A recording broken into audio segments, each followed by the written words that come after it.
the more foolish, the fool or the fool who follows it? Why, you stuck-up, half-witted, scruffy-looking nerf herder!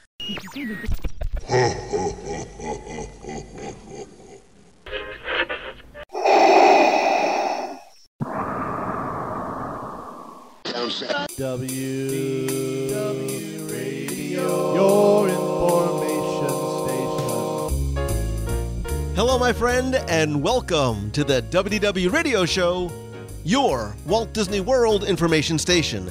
I'm your host, Lou Mongello, and this is show number 551, and I'm here once again, not only to help you have the best vacation experience, but I want to take you from the parks to the screens and everything in between with my videos, live broadcasts, special events, and more.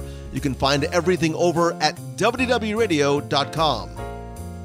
Star Wars Celebration was held this past week in Chicago, and I was invited out to cover the event that not just celebrates Star Wars fandom, but what's new and next in the parks and on the big and small screens. So this week, we're going to explore what we learned about Star Wars Episode 9, The Rise of Skywalker, the Mandalorian series coming to Disney+, as well as what we saw on the show floor and in the Galaxy's Edge panel and booth, including new details about the Play Disney Parks app, other interactive experiences, dining options, of course, and a galaxy of unique merchandise. And no matter your level of Star Wars fandom or your midichlorian count, there's going to be something here for you and to get very, very excited about. I'll then have the answer to our last Walt Disney World trivia question of the week, and I'll pose a new Star Wars-themed challenge for your chance to win a Disney and maybe Star Wars prize package. Then stay tuned to the end of the show. I'll have more information about upcoming special events, Meets of the Month, my Momentum Retreat and Workshop, your voicemails, and more. So sit back, relax, and enjoy this week's episode of the WDW Radio Show.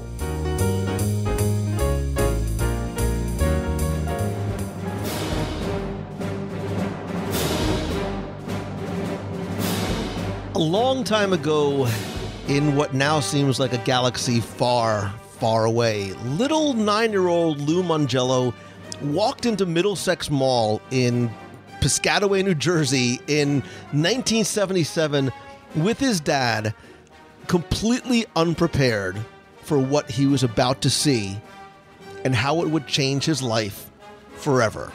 And that is not an overstatement. It is not an exaggeration, but the actual truth, because it was an impactful event and film from the moment that Star Destroyer came on screen and my dad and I looked over at each other, literally eyes and mouths wide open in complete awe. And when it launched, I think it wasn't just my first true sense of personal fandom, but it was a revolutionary time in cinematic history. And over the next 40 years, my love of Star Wars grew through Empire and Jedi and was completely rekindled at the announcement of a new trilogy back in 1999. Like, little Lou Mongello waited in line at Toys R Us into the wee hours of the morning for all of the toys, I mean collectibles, which didn't end up putting my kids through college that I had hoped, but instead were sold at a garage sale, but I digress. But while my personal and emotional attachment to the franchise may have admittedly waned slightly over the years, a new spark was ignited when Disney, out of the blue, announces that they buy Lucasfilm, and it's continued to grow again over time, with those flames obviously increasing with the announcement of Galaxy's Edge. And what happened this past weekend when I was invited out to cover Star Wars Celebration in Chicago? Well, that's what we're here to discuss. And joining me this week are fellow Star Wars nerds, gentlemen, I use that term affectionately, as you know, and fellow podcasters, I also use that term affectionately. It's Ryan Donahoe from theforcecast.net, who, by the way, invited me to join him for the Next Stop Endor story of Star Tours audio documentary. So, Ryan, we have talked a lot in the past couple of weeks and months, but first time on the show, and welcome, buddy. Is it weird to say that my favorite part of Star Wars Celebration was the chats with Lou Mongello. Would you believe me if I said that? Absolutely not. Nobody is buying that, but I appreciate it nonetheless. And also, from the first time, although I've been on his show in the past, I think it was back in 2015, Dan Zehr from coffeewithkenobi.com. Well, hello there. I guess it's kind of an Obi-Wan Kenobi thing to say, isn't it? I like it. Thank you so much, Lou, for being on. I've been listening to you for the lawyer days, so this is an honor for me. Oh my gosh, you've listened to you. That's way back when, man, and I'm still completely surprised that anybody continued to listen. And it's good to see you guys again. We spent some time together at Star Wars Celebration. You were both kind enough to invite me on a couple of times to do some daily recaps. So make sure you go check out forcecast.net and Coffee with Kenobi, because you guys did a lot of day by day, literally on the ground coverage of the event. And there's a lot to cover. I mean, there's a lot to talk about, especially in terms of what I sort of term the big three of panels and announcements. But very quickly, just to give people a little bit of context, Ryan and then Dan, and I only do that not just by alphabetical order, tell me a little bit about your Star Wars story. Sort of where does your love of Star Wars begin, and how does it end up being that you end up podcasting about it for such a long time? Well, it's funny, and I'm not trying to make anybody feel old here. So I actually celebrated my birthday at Star Wars Celebration, and I am the ripe old age of 26. Aye. So one of the main panels that was highlighting Star Wars Celebration on Monday was the 20th anniversary of The Phantom Menace. So if you can do the math, that puts me at 6 when The Phantom Menace is released. And like you, Lou, 1999, in line with my dad, Toys R Us, Midnight Madness. Yes, a 6-year-old at Midnight Madness comes barging in there, looking for all the Jar Jars I can find, looking for all the Rick O'Lees and all the characters we still are not sure why they were the first action figures, but I digress. The first movie I ever saw in theaters was the New Hope Special Edition in 1997. So the very first movie I ever saw was Star Wars. I was 4, so I didn't put too much together, but I remember very, very small feelings of that's different. There's something about that's different than the cartoons I'm watching. And then fast forward to 1999 in the theater, The Phantom Menace, the Star Wars crawl comes up, the music is blaring. And guess what? As a 6-year-old, that still today is in my top 5 movies. And my life from there in entertainment has always been and always will be revolved around Star Wars. And I'm sure a lot of you are like, Lou, where did you find this guy? But yes, The Phantom Menace is sort of the absolute kicking off. A New Hope in 1997 was sort of the warm up, and then The Phantom Menace was the thing that changed it all for me. We're cool. You didn't say episode 2 or 3, so we're still on speaking terms. You're fine. Well, we still got a while to go. So. Dan, what about you? Yeah, for me, I back when little Lou Tiberius Mongello was buying his Phantom Menace figures, that's a Star Trek reference for those of you out there. I was also in a similar boat. We're probably of a similar age. In 1978, I saw Star Wars for the first time at a drive-in movie theater in New Orleans, Louisiana, and it completely changed the way I view movies, pop culture, everything. I actually had a Star Wars action figure before I saw the movie. I remember vividly, and this is going to kill you, I remember being at a JCPenney's in a toy aisle with the early bird box. And I remember saying, let's get this. And my dad said, well, there's no toys in there. You're just buying a box. And I thought, but I'm going to get something in the mail. Hello. But he wasn't having it. So the early bird special and I were never to meet. But I ended up finding C-3PO later when the figures came out, saw the movie, changed my life. I've been probably collecting in Star Wars ever since then. Just ask my wife and come look in our attic and I'll show you. And it's been amazing. When we got married, we couldn't figure out a song to play as we left the church, and we'd been there for about an hour. And I finally said, hey, listen to this. And I played the throne room scene from A New Hope when they get their medals. And my wife looked at me and she said, is that Star Wars? And I said, yeah. And she goes, yeah, it's fine. So that sealed it. We were going to get married. That was her final test, and she passed. And fast forward to Coffee with Kenobi. We've been doing that for 6 years now. So I'm able to take what I use in the classroom during my day job and apply that thought process of critical thinking and analysis, but having some fun at the same time, and transition that into the show. Nice. And as long as Ryan gave his, what is your, because I think we all have our Star Wars movie. So what is your Star Wars movie? Well, I mean, I know you and I talked about this at Celebration, but I mean, yes, A New Hope is kind of on another plane of existence. It really is the movie that started it all. And I have a great affinity for that. But if pressed, I would probably say The Empire Strikes Back. Nice. Both of which, are perfectly fine as answers. So let's sort of fast forward to Star Wars Celebration. I think you were there not just from a coverage perspective, but clearly as a fan perspective. Had you been to any Star Wars celebrations before, and whether you were or weren't, what were sort of your expectations going in as a fan first? Well, my very first celebration was the last one in Orlando in 2017. It was the first one as a podcaster. We were at a smaller podcast at the time before we accepted the job at the Forcecast. And that one, it was unreal. I tried to make every single panel that was out there, and this is back in the days 2 years ago where they required you to sleep on concrete for 12 straight hours to get into panels. That was kind of a disaster. I was in way over my head, but I left that weekend thinking, what makes Star Wars Celebration is not the panels, it's the people. It's the family aspect of Star Wars fandom. Whether you like this, whether you don't like this, whether you're crazy like me and the Phantom Menace is number one on your Star Wars list, or whether you haven't liked anything since 1977, Star Wars Celebration is about the people, and it's about the family aspect of Star Wars. And so this time coming into Chicago, different show, obviously different access and different setup, but I made a very, very short list of expectations and priorities. And number one, and the only thing on the list, was to have fun and to talk to fans from beginning to end, because that is what I remember the most from my first celebration. And I think they fixed some of the line issues with the lottery. I think they took some complaints to heart and really applied them here in Chicago. And I will say I had the best time. I've only been to two, but this is number one on my list for Star Wars Celebration.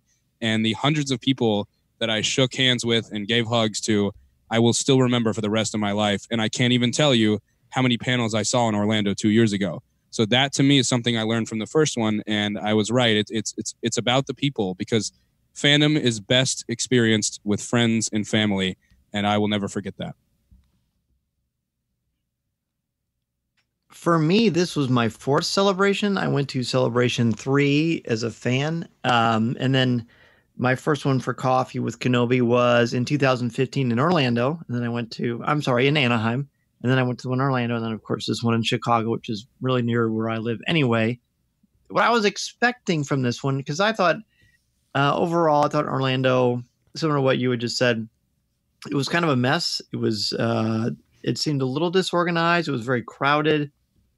And it just didn't have the same kind of flair that Anaheim did.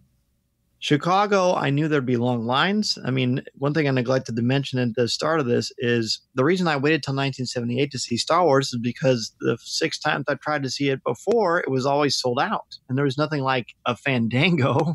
Back in my day, kids, we didn't have Fandango. So I couldn't get any tickets that way. So that was why it took so long. So I knew Star Wars is about waiting in lines. I waited in line to get tickets for The Phantom Menace. I waited in line for every subsequent film until Disney took over, of course. And I thought it would be crowded, but I also knew, because what I had done, C2E2 is in Chicago also. So I went up there a couple of weeks before Celebration to scout it out, to put some stuff on Instagram and Twitter to kind of give people some peace of mind, because there's a lot of angst. You know, there's a lot of apprehension about what to expect from Celebration Chicago. So I wanted to scope it out myself. I knew that McCormick Place was gigantic. And I believe it's the biggest convention center in North America, if I'm not mistaken. I think so. So I knew that we'd be in good shape there. And then I had known that there was a lottery system that was going to help sort of, quality control what was going on. I went in Orlando. I don't know about you, Ryan, but in Orlando, I waited in line for about 12 hours in the hopes of going to the 40th anniversary panel, and I didn't get in. Yeah, it's always fun to have somebody look you in the eye after 12 hours at sleeping on concrete and saying, "Oh, sorry, sir, not this time." Exactly. And my Jedi mind tricks didn't work. I was already too tired to use them anyway. So this was a more of a refreshing approach as far as trying to get in to the different panels and things like that. And ultimately, it wasn't disappointment. This is my favorite celebration that I've been to. I everything that was wrong with Orlando was right with Celebration Chicago. Getting to meet a lot of people that I had not only talked about or with online or I'd broadcast with, but never had gotten to meet. Becoming reacquainted with friends have become like family. I mean, we know how it is, whether it's in the Star Wars community or the Disney community, and when they coalesce into one, you become very, very close with the people because you're interested in the same stuff. You're talking about the same things, and there's a kinship there, and Chicago just fostered that and brought it to another place. Yeah, and I agree with you guys 100% about Celebration, D23 Expo, MegaCon, all these type of fan conventions. The stuff in the panels and in the rooms has always been secondary or even tertiary to me versus what happens on the show floor and in the hallways. It's about the friendships. It's about the fandom.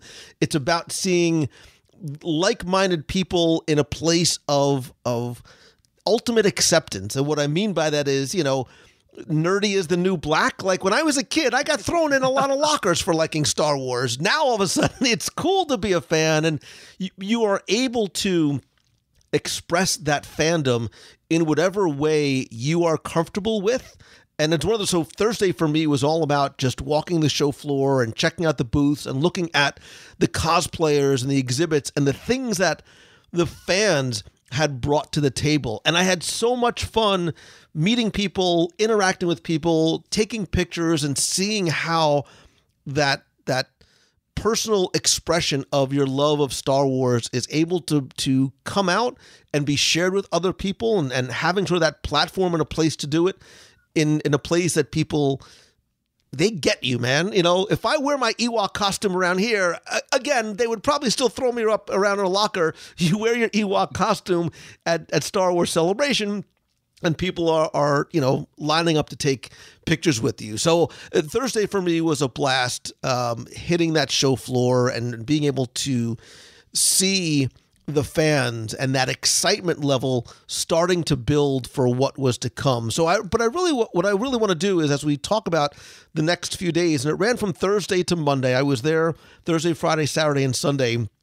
There really are sort of the big three in terms of the panels, what took place in the arena, and I think the things that we are most excited about, which is Star Wars Episode 9, what we did or did not know about Galaxy's Edge, and what none of us knew really a lot about, which was sort of the dark horse for me, which was The Mandalorian. But let's sort of go day by day in the order that we covered them and they got a chance to see them. And the first was that Episode 9 panel. And I almost want to take a second to talk about what your expectations levels were going in, because admittedly, and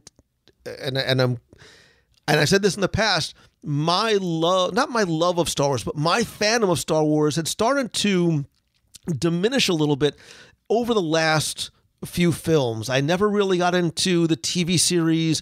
I started to get more and more distant with Episode 2 and Episode 3 and Rogue One, and I wasn't just having that emotional connection to Solo. So I didn't know from a fan perspective what to think or expect or feel coming into Episode 9, other than that excitement starting to build because of where I was and sort of being in that place. So again, just very quickly, Ryan and Dan, give me your expectations before the lights went down on the Episode 9 panel.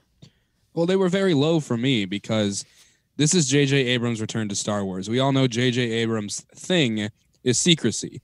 It's all about telling you the least amount of stuff you need to know to go into a movie. And while I can respect that, that's just sort of how it's been. You never got to look at Luke Skywalker leading up to Episode 7 because he wanted that reveal at the end where he turns to look at Rey. He didn't reveal sort of all of the main cast on the build up to Episode 7. So I came in thinking, you know what, they really need to hit a home run here. But I'm not going to hype myself up for any sort of major reveal here, only because this is J.J. Abrams, and the only person J.J. Abrams seems to answer to is secrecy. And I thought, okay, we'll get a title, which is fantastic. We'll probably get some generic shots and images of certain characters. We won't hear from Luke. We won't see Carrie Fisher. We won't see anything that says, oh, wow, the way the movie's going to go is this. I thought it was just going to be sort of a, hey, get hyped. Star Wars is back. And so that's sort of the way I came into it was, okay, JJ's back. And along with that is the secrecy. For me, one of the biggest things for me is I'm not a big speculation person. To kind of put that in perspective for you, I don't even like knowing where my wife goes shopping in the month of December. Even if it's to the grocery store, I don't want to know. Because I like to be surprised. And that's one of the reasons I like J.J. Abrams so much. Because that is something he prides himself on. And it clearly has worked throughout his entire career in film and television, in entertainment. So I know there was a lot of consternation leading up to today, or not today, but to Friday, because people wanted a title. They wanted a poster. Where is the trailer? I knew in my heart of hearts, because I was there in Anaheim with the Chewie We're Home moment. I was in that room when they showed that trailer for the first time. And it was one of the most electric experiences of my fandom that I've ever had. So I was hoping for a punch like that. I know there wasn't going to be a Harrison Ford type of a situation, but I knew it was going to be powerful. I knew I was going to get a title, and I was excited about little things like what kind of font are they going to use? What I knew The Last Jedi was red. Are they going to go to blue? Are they going to go to purple? What are they going to do with this thing? As an English teacher, colors matter, and the symbolism behind them is palpable. So then, when I was sitting there watching this, when the lights were dimming and we're getting ready for it, I just knew I was going to get to see these characters in a bold, exciting new way. And because it's a teaser. And I think, Lou, we might have talked about this before. Because it was a teaser, I know I wasn't going to get any plot stuff, which was good. I can honestly say that when the real full trailer comes out, I would be completely 100% at peace with not watching it. Now, that's not going to happen because a lot of people, fortunately will ask me, what did you think of the trailer? So I need to watch it and tell them it's a good problem to have. But I just wanted to be excited. I wanted to be thrilled. And I wanted to cheer like I was at a sporting event. And boy, did this thing deliver. Yeah, I mean, it definitely, as somebody who came in with really not a lot of expectations, it over-delivered. And we'll talk about some of those moments that delivered. I am a huge J.J. Abrams fan. I could watch Lost all day, every day, a million times over. And I dig the veil of secrecy that he likes to put over, sort of that mystery box, because I think what this does and what it did for this weekend was it made this movie more than a movie. It made this, and it's going to make this an event. This ninth chapter, this final chapter in what we now know as the Skywalker saga, and we'll talk about the title. I think one of the things I like about J.J. Abrams is that he gets it, not just from a fan perspective, but I think when he and Kathleen Kennedy came out, he understands his obligations and responsibilities, not just to Lucas and the characters and the filmmakers, but to us, the fans. And I think that's why there was this uproarious applause when he and Kathleen Kennedy came out. Stephen Colbert was the surprise guest host. And he talked about how this movie is not just sort of the ending of a trilogy, but the challenges of making it its own movie, not just his own movie, but its own movie, and about leading into the next generation. The title, when it came up on, when those blue letters came up on screen, there was this loud gasp. But when the title, The Rise of Skywalker, comes up on screen, share with me, again, in the same order, tell me your immediate thoughts when you saw it. I just couldn't believe what I saw. Every second of that teaser was not what I was expecting at all. If we're just talking title, I think it opens doors that I think it needed to open. It asks more questions than it answers. And so we are now all, as a collective fandom of Star Wars, whether you're in just a little bit or you're crazy like us and talk about it every single day, the question's going to be, who are they talking about? Who is this Skywalker? who is rising? What does this mean for Rey's parents? I thought we already closed the door on that. We spent enough time on that, but now here we are once again. It's right back to Rey's parents. But that was the thing that I was most excited about, is because I think Star Wars is best as an event, as a build-up. Part of the problem with Solo is that it was 5 months after The Last Jedi. The promotion was not great. It didn't feel like an event. It felt like, oh, do you have an extra 2 hours? Stop by and see a Star Wars film in the theaters. Imagine telling young Lou Mangello that in 1978. But to me, I think it's perfect because it makes the fan that maybe hasn't been so excited about the Disney era of Star Wars reads that title and says, I've got to see that movie. And it also has the folks like us that do podcasts, or fans that just talk at work or talk at school, and says, who are they talking about? And it's going to have us talking for 8 months. And by the time we get to December, it will feel like an event, because I've got every morning since Celebration, I've woken up and said, well, who is this Skywalker? And that's what I felt like was missing from Solo back in May. And this, to me, is going to bring back the event style of Star Wars movies. So, Dan, as you give your thoughts, I want to pose the question to both of you. One of the first things I thought of is, and look, I don't know all of the extended universe. I am not, but one of the things I thought of and I wondered is Skywalker not a proper name? Is it not the name of a person or a family? Is it potentially the name of a group of people like the Jedi? Like, is the rise of Skywalker like the rise of the Jedi, like of the Skywalkers? Is this another group of people as opposed to just being an individual? Sure. I mean, to be honest, because we know what J.J. Abrams is like, he's the kind of guy that's going to say, look over there. He's going to pull something out of his other sleeve. There is no way that J.J. Abrams is going to telegraph everything. I mean, sure, the push button response, and I actually got to be a part of an interview where he was asked these questions, and he said, well, basically, I'm not going to tell you that. And the interviewer asking him, the person asking him said, well, it must be Rey, right? Rey must be a Skywalker. And he said, well, you're just going to have to watch the movie and find out. I think it's metaphorical. I think The Last Jedi, there was a lot of, is Jedi singular? Is it plural? There was a lot of that was going on. I think this is more of an idea. I mean, one of the nice things that The Last Jedi did, and if I were really pushed, I think The Last Jedi might, be the best overall Star Wars movie. We can certainly talk about that for a long time, and we have. Is that it asks you to believe in hope, like all the good Star Wars movies do, but it also asks you to believe in this idea, this ideal. There's this demystification in The Last Jedi about what it means to be a hero, but the hero rises. The hero comes back to greatness, as happens at the end of The Last Jedi. So the rise of the Skywalkers might very well mean something metaphorical and inspirational. As far as that immediacy of seeing that title, I still was having palpitations because of Palpatine. So I was exploding with excitement when I heard that laugh. First I saw what I thought, is that a Death Star? What wreckage are they looking at? Is this? It reminded me kind of old Star Wars video games, quite honestly. And then it went dim. No one's ever truly gone. And you heard that beautiful maniacal laugh of Sheev Palpatine. And I would start clapping and squeezing my fist together like when Hulk smashed Loki around the first time I saw the Avengers.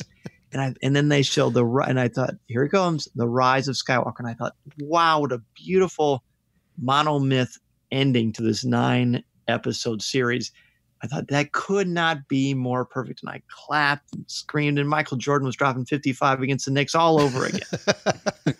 Well, I think, to go back to what Dan said about being metaphorical, the story of what we coined the sequel trilogy is, to me, that you don't have to be Luke Skywalker. It doesn't matter what your last name is for you to be the hero of your own story. And sort of the beautiful part of the sequels to me is this idea that Ben Solo, Kylo Ren, was supposed to be the Anakin and the Luke of these sequels. And all he's done has failed. And then this girl comes along who has no parents, has no connection. He tells her in The Last Jedi, you don't have a place in this story. What are you doing here? And she's taking the lightsaber that belonged to him. She's taking the mantle that belonged to him. And that's why he is so, upset that she's taking this. He was sort of left and abandoned and he felt like by the Skywalker family, and she's coming in and she's being embraced. To me, if I had to make a guess as to what this could possibly mean, Rise of Skywalker, I think at the end of this movie, we are going to learn that we are all Skywalkers. Mm-hmm. That it doesn't matter if your last name is Skywalker and you're related to Luke or Anakin, like we thought this trilogy would be, that Han and Leia's son would come and he would be the hero and he would defeat the evil. But they turned it on their head, and now it's we have no idea where they're going. And I feel like Rey and possibly Kylo next to her will say at the end of this film, once the ultimate evil, once the wrinkly old man is finally put down, and finally gone, and the Emperor, I think we are going to learn that Rey represents the idea that we're all Skywalkers, and you don't have to just be Luke, or you don't have to come from a powerful family. You can come from nowhere, even in the middle of a story that has the most powerful family, and still be the hero. And to me, I think this movie is going to end with a message that, yes, Anakin, yes, Luke were the Skywalkers. They were the main family, but we're all Skywalkers in this story. And if you're living in a desert, then you can look out in the suns, and you are also Luke Skywalker. To me, that's sort of how I'm at right now. No, that's an astute observation, Ryan. I really like that. I actually talked about that. The HuffPost interviewed me after The Last Jedi came out and asked me about that. And I said, look, I'm a teacher. I understand in this world, we don't have nuclear families like we used to back in the 50s and the 60s and what have you. So the fact that Rey learns, and again, I could talk about the cave metaphor for days and pretty much have. And that's why my wife probably was like, no, I think I'm going to go to bed. I don't want to talk about the same word. But there is power in knowing that you don't have to, you can be, as you said so beautifully, Ryan, you don't have to be defined by your parents. You can create your own destiny. You can create your own legacy. That, by the way, is why I think she's not a Skywalker. But I digress. Yeah, because you see in my background, I'm a Spider-Man. I thought about a scene from Into the Spider-Verse, that sort of anybody could be Spider-Man. The mask eventually fits, and that's why I sort of thought anybody could be a Jedi, anybody can be a Skywalker, as opposed to it being an individual person. But you talked about the return of some characters. We heard that Emperor's laugh.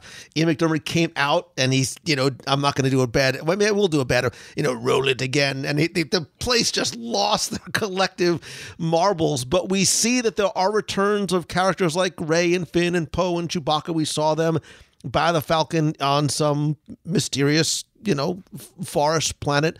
We did see that although obviously she had passed, they were able to reuse footage of Carrie Fisher from The Force Awakens. A lot of people got very excited, a little bit confused when he started talking, but Billy D. Williams is back, and Lando very enthusiastically is returning. But we also found out that some characters are not. Captain Phasma supposedly is gone, according to John Boyega. But we also met some new characters. Naomi Aki is Jannah.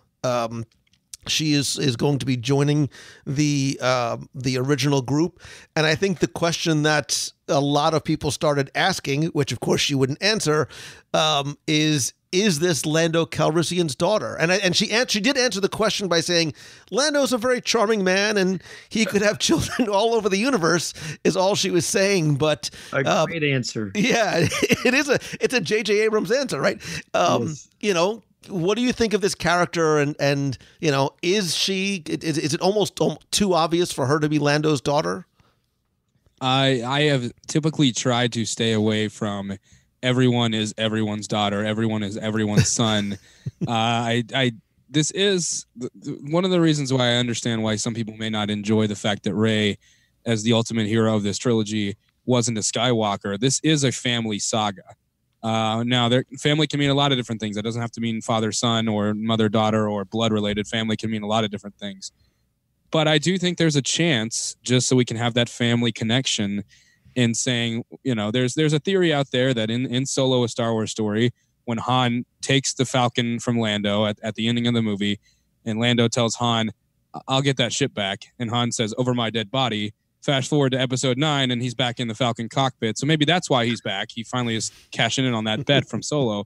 Or his daughter brings him back into the fight as she crosses paths with the new heroes. I think the picture that they showed of her in the field looking kind of, like she's ready for a fight says to me that she's going to help our heroes. And I think she's Lando's daughter. If you made me give an answer, I'd say no. but I think there's a chance just because that family aspect of the saga in episode 7, 8, and 9 only exists with Ben Solo and now Leia because everyone else is gone. So that to me would be an easy way to bring Lando back. But like I said, that does seem all too convenient that she would be his daughter. And I think she that image they showed was quite nice. I mean, one of the great things about JJ from a cinematography perspective is he creates art. I mean, everything is art, I suppose. It just looks like something beautiful that could be on a canvas. I know she's a charming actress. I know they think very highly of her. And that's pretty much it. I don't think that I don't have any thoughts on whether she's related to anyone or whether she used to babysit Ben Solo or something like that. It's more like this is just someone new and we don't know anything about it, and I wouldn't have it any other way. Yeah, and we were introduced to some other new characters, specifically aliens. I think Clad was a new alien that was introduced. We were introduced to a new droid, Dio. They're going to sell $1 billion worth of Dio merchandise, by the way. But the one thing I want to say as we sort of start to move on to the next day was that overall feeling that I got. Obviously, you know, we had hoped that we were going to see the teaser trailer. We got a chance to do it. There was something about it for me, and I think the reason why I got excited all over again in that very sort of childlike, giddy kind of way was not just because we heard, you know, Palpatine's voice again, but it had that same type of, understand what I mean by this, that gritty, dirty feel that episode 4, that original Star Wars and even the original trilogy sort of had to it. And I think that's, for me personally, one of the reasons why this trailer got me as excited as I am. Well, we talked about this on one of our day recaps, Lou, when you came by the booth. To me, the reason why I was so shocked about what was shown is, and they've been showing us hints from the very beginning with the press release that production had started. They put Mark Hamill right in the cast. We're not even going to leave this up to speculation. Will he be back as a ghost? Will he not? They put Carrie Fisher right in the press release. Billy D. Williams right in the press release. They're not going to wait to reveal this stuff. Why I was so shocked by the teaser is because when the Emperor laughs and then Ian McDiarmid steps out onto the stage, that would be a really sweet reveal for episode 9 if we had no idea. You sit down in December right around Christmas time and all of a sudden the Emperor is back. Imagine that moment having no idea. So I was shocked that JJ was so adamant, and Kathleen Kennedy afterwards, that they're revealing that the Emperor is basically the ultimate villain of Star Wars. And yes, he is back in some form or fashion. But I put this question to you when we talked, and I said, to me, it feels like no matter how you feel about 1, 2, and 3, or 7, 8, and Rogue One and Solo, and so on and so on. Like I said, there are fans there that haven't liked anything since 1977. What the trailer felt like to me was telling everybody, no matter where you come from, no matter how old you are, no matter what part of Star Wars you like or don't like, it's time to bring everybody home. You have the classic characters. The trailer starts out with Mark Hamill's voice. The trailer then goes on and has Billy D. Williams and Carrie Fisher, and you see C-3PO. So those touch points for the old school fans, those are there. Those especially the kids that are Rey and Finn and Poe, they're together for the first time. You get to see that for the first time, and it's exciting, especially for the kids that this is their trilogy. And you hear J.J. Abrams say it in every interview. You hear him say it when he talks about this. This ties all 3 trilogies together. And, you know, when you have a family reunion, Uncle Steve still kind of stinks, but he's there. And you don't have to like every movie. There is a couple Uncle Steves to some people, and that's fine. But episode 9 is the family reunion. It is the homecoming for you, Lou, the Spider-Man fan. It is the homecoming for Star Wars fans, saying there's going to be something for everybody in this movie, no matter what trilogy you like, no matter where you come from. And that, to me, is exciting because that's why they revealed all this, to let everybody know this is the end. They're making no bones about it. This is the end of the saga. It's time for everyone to come home. And I haven't heard one fan, when we were immersed in 60,000 fans at one point, say, I'm not excited. That didn't do anything for me. Because I think it's going to bring everybody home. And I think JJ did it with that one less than 2-minute teaser. Yeah, there wasn't a lot of, there wasn't really any of that at all. Right. There's definitely, Lou, I'm going to echo what you said. There's definitely that lived in feel, that grit of the universe. We saw that with The Mandalorian too, which I know we're going to get to. So I thought that was rewarding. Just the excitement with with Rey doing that incredible stunt work, doing that backflip over the TIE fighter, to set the stage and shows us that, hey, we're about to flip what you know on its ear and bring you something really, really special, because this is the end. And Kathleen Kennedy talked about this is a huge legacy, a monumental undertaking, and they feel prepared for it because they've been planning for such a very long time. Very promising. And when JJ was asked after the panel, he told reporters that he met with a small group of people when they were writing the story. And that's Rian Johnson, director of The Last Jedi. That's Lawrence Kasdan, the writer of Empire, Return of the Jedi, and The Force Awakens, and Solo. He met with Lawrence Kasdan. And he met with George Lucas to help craft this story, which, to my knowledge, is the first time in the sequel trilogy that George was consulted, because they sort of threw his ideas out a little bit leading up to episode 7 and only kept what they deemed necessary. This time, they have this blank slate, and JJ finds it necessary to come to George Lucas and say, how would you tie this up? If you're not excited by those words alone, then I would say check your pulse, because it's time to come home. This is very exciting. And she did say the idea of bringing Palpatine back was the impetus for that was back when they were crafting The Force Awakens too. So this has been brewing for a long time. I am really excited that they consulted George Lucas, and then I remember you mentioned Jar Jar Binks, and so I got a little bit of the shakes, but it's okay. I think that they will. I don't think that will happen again. Let's move over to day 3, really, where the Galaxy's Edge panel took place. And this one was really interesting because we've heard a lot about Galaxy's Edge. Disney has been releasing a lot of information and details. I went in not necessarily expecting to see anything new, because my feeling was this panel was less for me, and I'll explain what I mean, than it was for the 60,000 other people who were there, meaning those of us who cover the Disney parks very closely and have talked about Galaxy's Edge at length. I did 2 shows. I did show 546 and 547, really went into detail in terms of everything at the time you needed to know about Galaxy's Edge. So I wasn't expecting a lot, and I was surprised by how much, after I left the panel, how much I really did walk away with. There were 7 panelists. Who was first of all, Josh Gad again was the host. I think he did a phenomenal job. He was just goofy and funny. And it was Jug Chang and Scott Trowbridge and Matt Martin, who looks like he's 5 years old, Margaret Kerrison, Asa Kalama, and Chris Beatty, who, you know, especially from the Disney parks. And I think one of the things that they wanted to make clear at the very beginning was, one, this is not going to be a place where you are experiencing the Star Wars movies, much maybe that you do in something like Star Tours, but it's a place for us to begin and live in our own Star Wars story. And more importantly, that this place, Black Spire Outpost, has not just a history that's associated with the Disney parks, but it does have its place in Star Wars lore and Star Wars canon. So they worked with not just the filmmakers, but, you know, the publishing teams to ensure that what happens and what we see inside of Galaxy's Edge is very much going to be in alignment. And one of the things that I personally have been talking about and thinking about is the level of this experience, and we hear the words immersive all the time.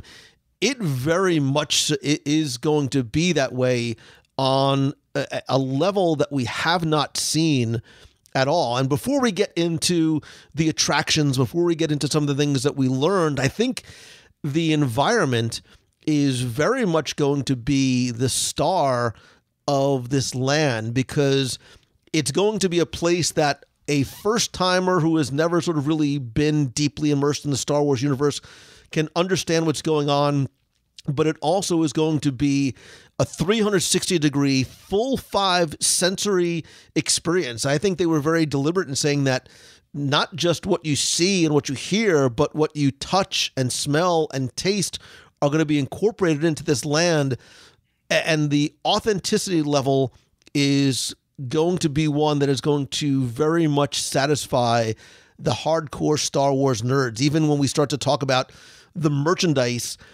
it's things that are not made at a, it looks like it's not things that are made at a factory overseas somewhere.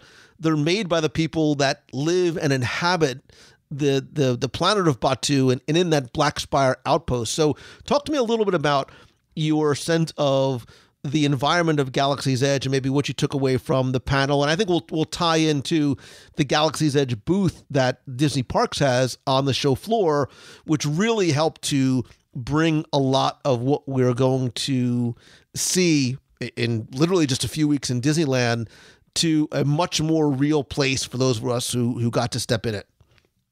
Well, look, if you listen to WDW Radio, if you know who Bob Chapek is, then chances are you've known everything that has been released about promotion for Galaxy's Edge.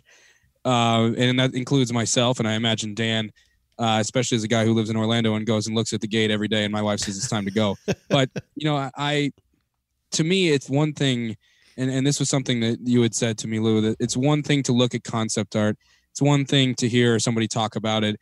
It's another thing to sit in the ride vehicle. It's another thing to watch videos on screen and say, this is how we came up with this. This is how we came up with this. And as we came into the panel, my expectations were kind of, you know what, this is 60,000 people. This is a chance for Disney Parks to get in front of, 60,000 people at Star Wars Celebration and say, hey, you may not know some of this stuff. This is why you should come check out Galaxy's Edge.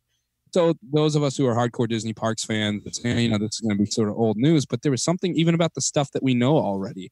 The drone footage, the music, the food, the story. We had the author of Black Spire, it's one of the tie-in novels, come by the booth, and I asked her, I said, how do these things happen? She said they would show me concept art. I say, okay, what's the name of that store? We don't have one yet. I'm putting it in there. I'm going to name it. And so it's every piece of Star Wars is going to be in this, from the books to the movies to the comic books.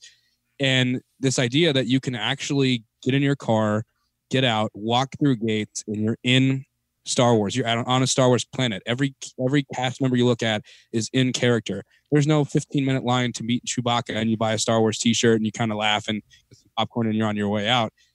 To hear them talk about the way that they looked at the details and asked every question imaginable is what blew me away. Because even though I'd seen the concept art, even though I've heard all the panels leading up to this, even though I've read everything there is to read, I listened to those 2 episodes you did, Lou, there was just something about the idea that playing with our action figures, that going to sleep at night, closing your eyes, and I was in an X-Wing, there's something about the fact that this is about to come that I saw it on video, and I heard these people say, every inch and every aspect of this place will be a story, and you are going to play a part.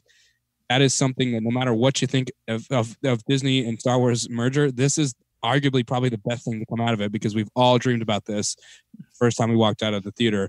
And it almost hit me because I thought, you know what? It's here. It's time to actually live out our Star Wars story. So even the old information that was out, I was still just blown away because, you know what?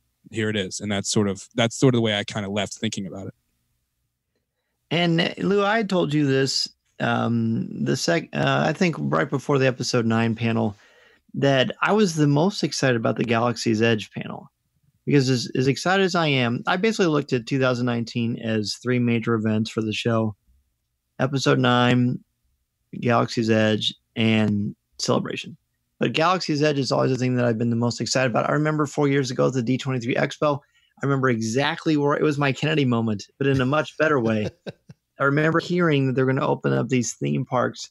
I was sitting on my couch upstairs watching stuff on Twitter, and it was announced, and I actually wept. And I'm not somebody that gets all choked up about that kind of stuff, but it hit me so hard because as a kid, I wanted to work at Disney World. I ended up fulfilling that by doing 3 different college programs in college. And I always thought, and one day, only one day, Lou, they came to me and they said, hey, I hate to tell you this, we're going to have to leave your location. We're going to have to move you to a different place. And I said, well, where am I going to work? And they said, how about Endor vendor? Is that okay? Yes, it is. In fact, I remember walking around talking to all the people in the stock room saying, hey, if anybody has any Star Wars questions, just send them my way. And they looked at me like, kid, I've been here for 1,000 years. Come talk to me. I just couldn't wait. So knowing that this is going to happen, like you, Ryan, I salivated over Lou's WDW radio episodes of Galaxy's Edge in the preview. I had Clayton Sandell from ABC News on, and he was on for 2 shows because he did the construction tour walkthrough. told us all about the exciting things, the food, the lightsabers that you can create, going through the Falcon, going through some of the Rise of the Resistance building, and just thinking, there's going to be nothing better than this. I'm going to be able to hold my son's hand and walk around the corner, and I'm going to be able to show him the authentic, official scale of the Millennium Falcon as determined by Lucasfilm and Disney. And I can't think of anything better than that. So while the new stuff was sparsely distributed because they've already given us a lot anyway, anything that they gave us was great. I mean, knowing that Frank Oz is going to be Yoda, that's phenomenal. And as a side note, Matt Martin is actually a buddy of mine. I've known him since 2014 when I started writing for StarWars.com. And to see him get all that crap from Josh Gad made me laugh so hard I about peed my pants. And actually, I talked to him about that. It's just so funny because Matt's a fun guy. Matt's up there, if for people to know, because he's a part of the story group, the Lucasfilm brands that make sure that the books, the movies, the cartoons, the video games, the theme parks, that they all work together and they stay on target, so to speak. And that's why Matt was there. And it's clearly fun. It's fun for the creators. Trowbridge had a great time with it. Whenever you hear celebrities talking about that they have been in Galaxy's Edge, it's something real, something palpable. And in the five senses you talked about, it's going to bring us to a place we never dreamed possible. And now it's actually a reality. Yeah, it's, and it's funny because as I first sort of left the panel, and when I saw this a lot too, I was live tweeting a lot of what was going on, and they were streaming a lot too. For a lot of people, they said, "Oh, well, the only takeaway is that there's going to be Coke in Galaxy's Edge," and I'm like, "Yeah." And then as I started to digest and decompress a little bit more, I started to pull out a lot of things that maybe people glossed over, but that I think are important. But I think actually both of you guys made a point. We were talking and joking about the Coke products, and more importantly, the Coke packaging being in what looks like thermal detonators, written in Arabesh, and all of a sudden we were saying like, wow, these Coke products are now going to be, they're collectibles, they're things that you want to get. But you both made the point that, and I didn't think about this until you said it, we talk about how when you enter Galaxy's Edge, you are creating a unique story, and we'll get to how the things that you do and the things that you don't do, the actions that you take are going to dictate what your experience is going to be, maybe what side you're going to support. But when we walk into Pandora, we're meant to feel that same way. You're transported X amount of millions of light years to another planet. But when you go into Satuli Canteen, yes, there's a story of what this building used to be, but it's natural just to get your cup and go fill it up at the Coke machine with Coke products. That's going to be different here. Like, they realize that, no, you really are on Batuu, and there's no Coke machines on Batuu. And it's as simple, and for a lot of people, it was almost a laughable throwaway. But I'm like, you're right. It's important in the fact that they realize that if we are going to suspend this disbelief, it has to be in every single aspect, including how and where you get your beverages. Yeah, that was the point that I said. I think I said to you, I said, who thinks of that?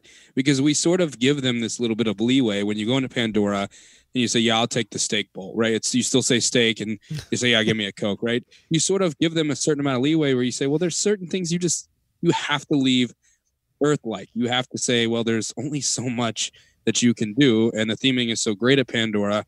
You say, you know what? It doesn't even take me out of it when I just get a Sprite. But for them to come out and say, no, we thought of literally everything. I said, who thinks of soda? That was the last thing on my mind was how are they going to serve soda? They've released names of some of the food like Kadu ribs and blue milk and green milk and some of the alcoholic beverages and some of the way that they're going to appear to be cooking it with a pod racer engine. They're leaving all of the food in universe, but I was willing to give them the soda. I was willing to say, you know what? On that one, I get you. We're still technically on Earth, so I'll kind of look the other way when I push the Coke button. But for them to think of literally everything and then make Coca-Cola in universe, to me, if that's not exciting to you, that's surprising to me, because that's Disney saying, you may think we have innovated all the way possible, but we're innovating all the way to the way that we serve soda. And to me, it means the Imagineers and the folks at Lucasfilm just as passionate as we are, if not more, about this, because they're thinking of things that I promise you, I've not once thought about how the soda will be served at Galaxy's Edge. So to me, it was actually way more exciting than some other people may have thought, because I'm like, they have literally thought of everything. I'd like to see the way the napkins look now, because I know I'm thinking, how does the bathroom going to come? Like, what are we doing here? Like, I want to know how the sinks are going to work. I'm starting to think, what else have I not thought about? And I'm running around thinking, all right, how is this going to go? So to me, the soda was actually one of the most exciting parts, because I said, there's more to come, because we thought that was it. But even this soda is in universe. I tell you, not since Harry Carey's optometrist have I been this excited about Coke bottles.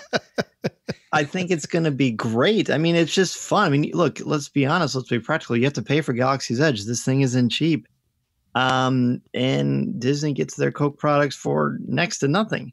And it's all about the collectibles. I mean, we talked about this after the panel, but these are Star Wars is one of the biggest things about Star Wars, and how we ingest our Star Wars is through collectibles. I mean, Rancho Obi-Wan, the world's largest collection of Star Wars memorabilia. I guarantee you Steve Sansweet is going to have all these things everywhere. The water bottles written in Aurebesh.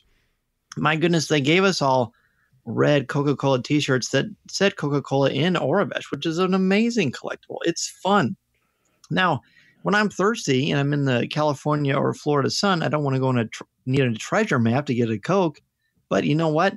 They're going to make it palpable. They're going to make it real. They're going to include verisimilitude, that semblance of truth that makes you feel like you're somewhere that you actually aren't.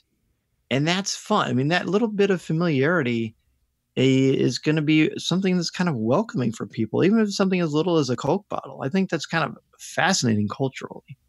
Well, look, Walt's original vision for Disneyland was that when you went there, the rest of the world didn't exist.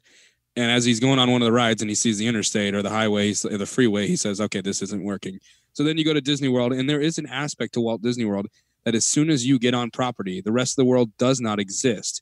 But the rest of the world does exist. You still do everyday operations in every aspect of the park. But there is something to Walt Disney World where you say you feel like you've been transported to a different world.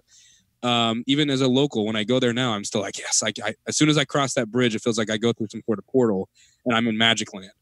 But now they've taken that even one step further, where you literally, as you walk into Galaxy's Edge, if you stay there until they throw you out, which I will do, then to me, it says that you literally you will feel, no matter where you're looking, no matter where you're smelling, no matter where you're listening, no matter where you are in Galaxy's Edge, the rest of the world does not exist. You will not see regular cars. You will not see any of these things.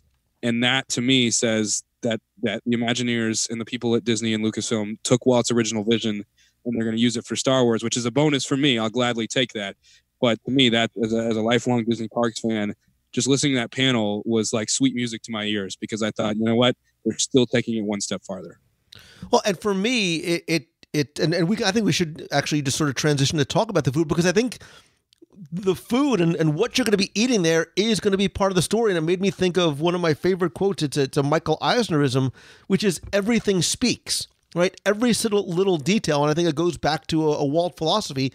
Every single thing speaks. So you mentioned before about, what you're going to be eating. You're not going to buy chicken nuggets when you get there, right? You're going to buy Tip Yip, which is this bird that was in, my relative, the Ewoks village on Endor. The milk isn't, thankfully, milk is a bad idea in the summer. It's not going to be milk. It's going to be this plant-based dairy. It's going to be like a rice milk, which also for those who are lactose intolerant, it's going to be this soft, frozen, smoothie-like milkshake thing, and it touches to the Star Wars, sentiment with the blue milk. And there's also going to be green milk, which is from Last Jedi, which is going to be, I guess, more of a citrus flavor.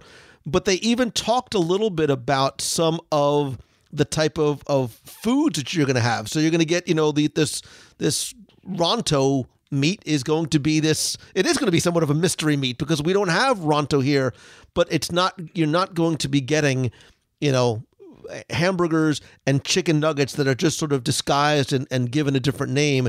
They're really given a little bit of a story in terms of what you're going to be eating, and more importantly, I think the environment and the stories in each of these different locations. So at Oga's Cantina, you are going to be able to get that blue milk and a blue bantha, but you're also going to get, and I think this is where a lot of people got excited too, you're also going to get stories and storytelling. And maybe as a quick aside from the food, Rex is back, baby. We were talking, we were talking about RX-24 from Star Tours, and Rex is back, and they've even given him, a story too about how he got out of Star Tours and how he got there. And I love that they allow you to peel back the layers. There's no onions there, so peel back the layers of whatever sort of foreign, space food you can to dig into the stories about everything that you see and everything that you taste. Yeah, I just, our booth was right by the Galaxy's Edge booth. So luckily I was literally staring at Black Spires all 5 days. And I kept going over there before the show floor opened. And the Disney employees finally had to say, "Sir, you've already had your picture made 10 times in the Rise of the Resistance. We understand you're excited." But just walking around in the merchandise, and word on the street, and I'm not entirely sure how true this is, but they say there's another park in Orlando, and there's an aspect there where you get to make something, and it's sort of a story. You go to somebody's shop and the guy does this and that, which is a cool idea. But then when they say, we're going to kind of do that, but we're going to take it to the next level, and you're going to make your own lightsaber. You're going to go to this guy's shop who makes lightsabers. You're going to make your own custom, one-of-a-kind, high-end lightsaber. If that was Galaxy's Edge alone, then they've got my money. Okay, that's. But like you said, there's just something about every aspect of it. But the merchandise was in universe. You got to look at the merchandise at the booth. I spent so much time there throughout the weekend because there was something about every part of it where you knew it was in universe, and the making your own lightsaber and all of that kind of stuff. There's a story to even the merchandise, to these stuffed animals that are there. There's a reason why they're there, and everything speaks, like you said, Lou. There is a story to literally every part. And once they said the lightsaber thing, I was ecstatic. Couldn't believe they even put a story to that. It wasn't just a gift shop. And so I think they have thought of everything in that. I could go probably 2 more hours on just what I'm excited about seeing in the booth. Do you want to talk, Lou, about the Galaxy's Edge presence actually at Celebration?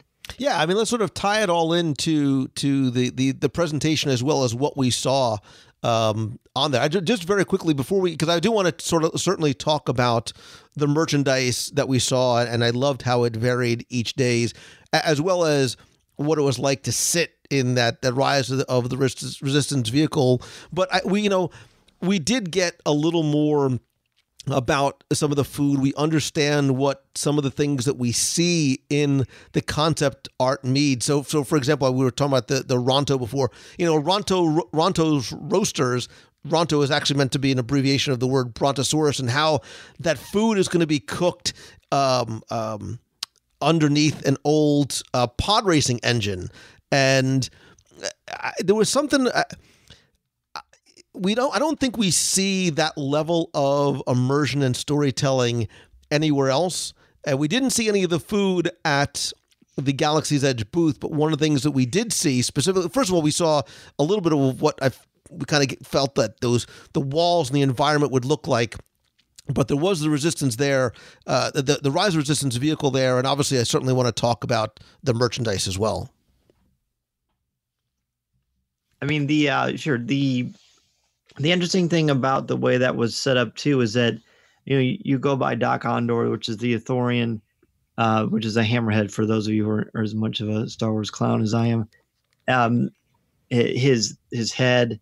There's little different things you could do. Really, the selling point for me to get there, I wanted to get a peek at the merchandise, of course, but I also wanted to see what you could do with your memories at the end of that. But as far as the merchandise goes itself, it was a number of the BB units and R2 units of different colors that were there for you, because you can eventually build these things and you can create them with their own little personalities. And if the droid is a member of the Resistance, it's going to feel comfortable when it's on the Resistance base. But when there's something First Order nearby, or if you're in First Order territory, the droid is going to be nervous. It's going to be scared.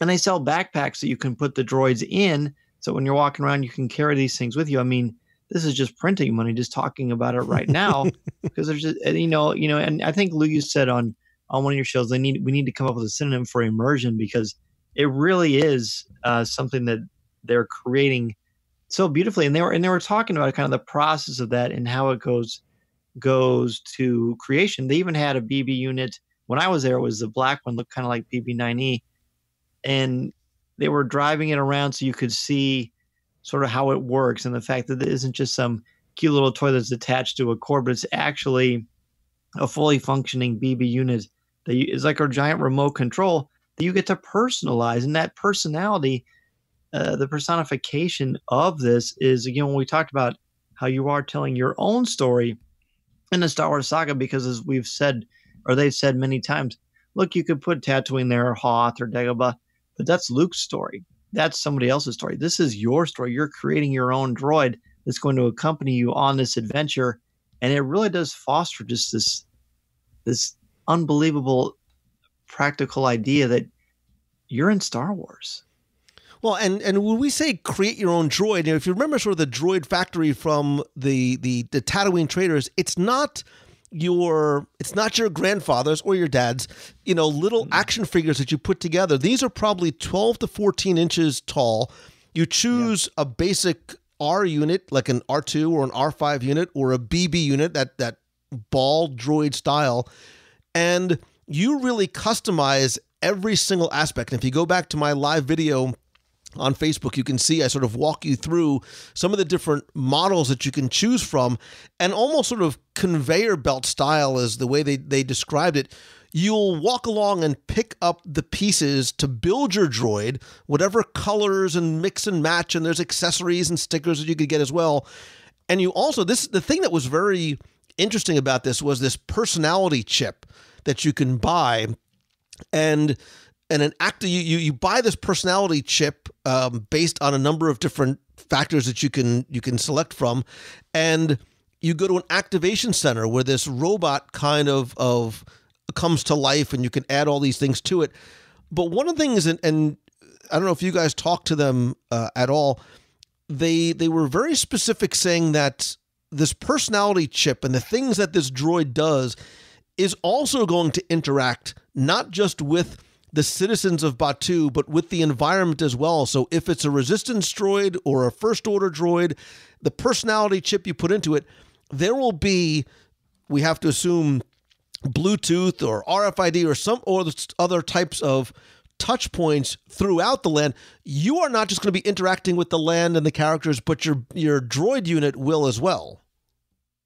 Yeah, that was one of the things that I gathered from both the panel and from talking to them about the droid, because I did spend some time talking to them, was that every part that you see, it's not just the citizens, it's not just the Dok-Ondar, it's not just the attractions, it is literally the rocks and the trees, and everything has a way to interact with your story. So like you said, when you walk by a certain point and you may be in resistance territory, you have a First Order droid, the droid is going to act different. Even they mentioned the Disney Parks Play app, which is something that they're going to integrate into this. And every Aurebesh writing you see, you may think there's no reason for this, except where you open the app, there's a translator. So what I gathered was that it's not just the citizens, it's not just the shops, it's not just the characters you run into, it's the rocks and the trees. And they even talked about at one point, what does Star Wars smell like? Because no one's ever smelled Star Wars before. And so again, they're thinking of literally everything. And the droid is something that as you're walking, you're not even expecting it. And your droid may start bugging out for some reason. And you've got to understand where you are and your story develops. And even, like I said, it also will work for you. From what I gathered was that, how you interact and how you do things, including piloting the Millennium Falcon, will have the citizens and the people act differently towards you because they're seeing what you're doing throughout your story. So the droid part was really awesome. And the idea that you can translate the words on the walls and there are different things you can activate with the app. I thought it's just literally every inch, the rocks, the trees, the smells, the voices, the sounds. it all comes into one story, so that even if you're not waiting in line for an attraction, or you're eating, or as you're looking around, things are going to be changing as you walk around, as your story changes, depending on the droid you have and the way that you act. That means to me, it's 365 degrees of immersion, like I don't think we've ever seen on planet Earth, which is sort of a nuts thing to think about. You've got to stay on your toes, and you have to you're literally in a Star Wars film. You're literally on a Star Wars planet, just like we've always imagined. So I thought the coolest part was the rocks and the trees and the interaction with the environment, and that's even more exciting to me. Yeah, and I want to talk about the app specifically, because that was something, at least for me, that was new. But just very quickly, sort of touching back on the merchandise, because I love the fact that the booth changed the merchandise and sort of the different vendors that you'd be purchasing it from every single day. And again, we talked about how everything is part of the story and in character. So when you go to the creature stall, and we saw probably 7 to 10 different type of little creatures that you can buy, you're not buying a toy. You're not meant to be buying a plush. You're meant to be buying a pet. So they had a little baby Tauntaun that makes noises, and it coos and squawks, and they had, those ugly, Rathars and wart frogs and puffer pigs and larger sort of versions that move and make noise and are, I think, to a certain degree, will have more than just. They're not just cuddly; they're gonna do things as well. We saw that at Black Spire Outpost, you can get Jedi or Sith or Resistance or whatever First Order costumes. And one of the things that really struck me was when I first walked into the booth, I thought the costumes were props. I thought they were meant to just sort of be displays as opposed to being what you were able to purchase. And the takeaways for me for the costumes was, one, just how screen ready they all looked like.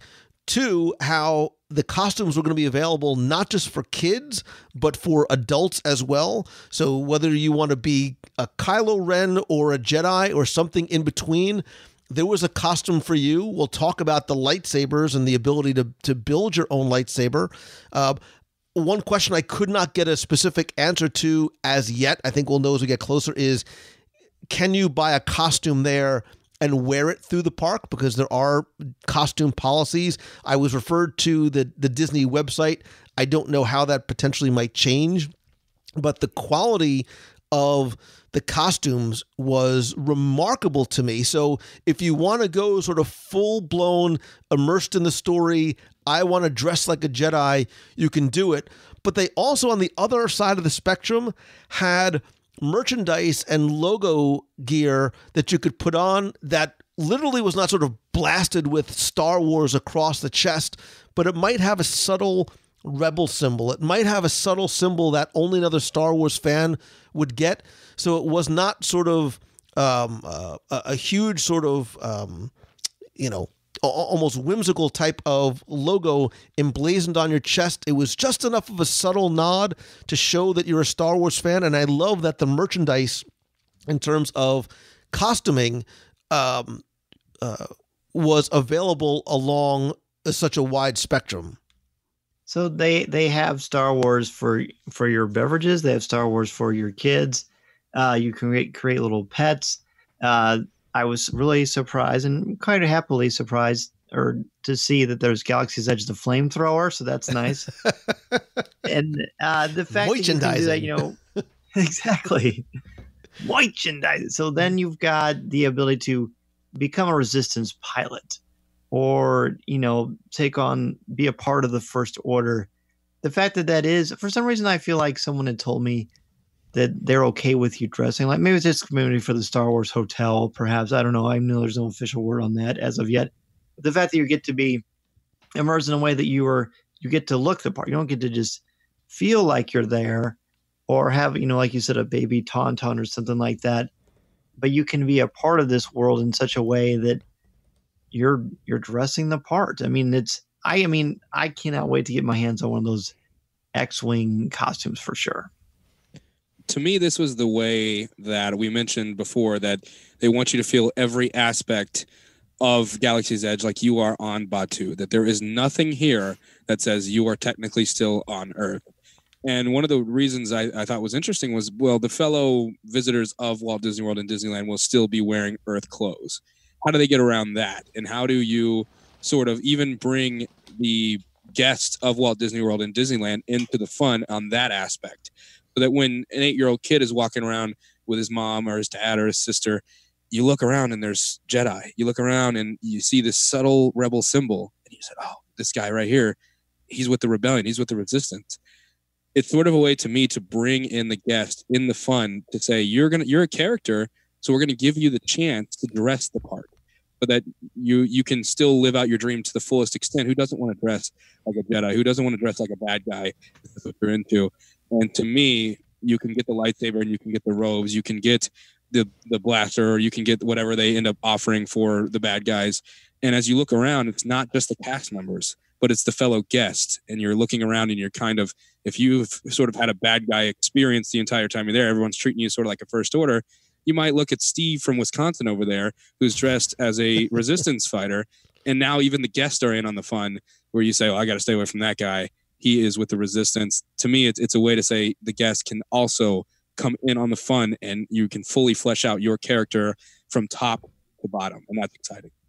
Is this the same Steve as the Uncle Steve you mentioned earlier? Yeah, I need a different name. And this Steve's not as smelly though, so we'll give him a break because he got new clothes, so we're good.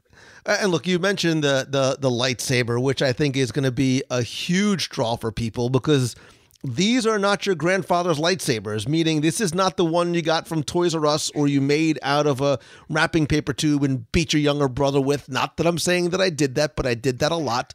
At Savi's Lightsabers, which, by the way, they translated the Arabesh outside, and it's Savi and Son Salvage, which I know I'm dating myself. I have to believe is a reference to Sanford and Son, because it's just way too close. Red Fox, right? But the story behind, again, every store and every proprietor has a story, but this idea of being able to craft a lightsaber, a more elegant weapon for a civilized.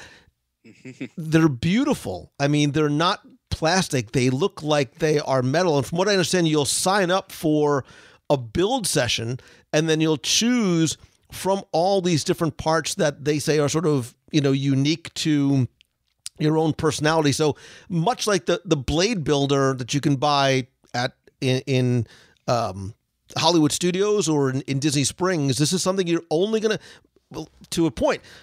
All the merchandise is only stuff you can get at Galaxy's Edge. You are not going to find this anywhere else. It's only going to be here. But these lightsabers, which again look screen ready, display ready, I don't know if they've announced a price.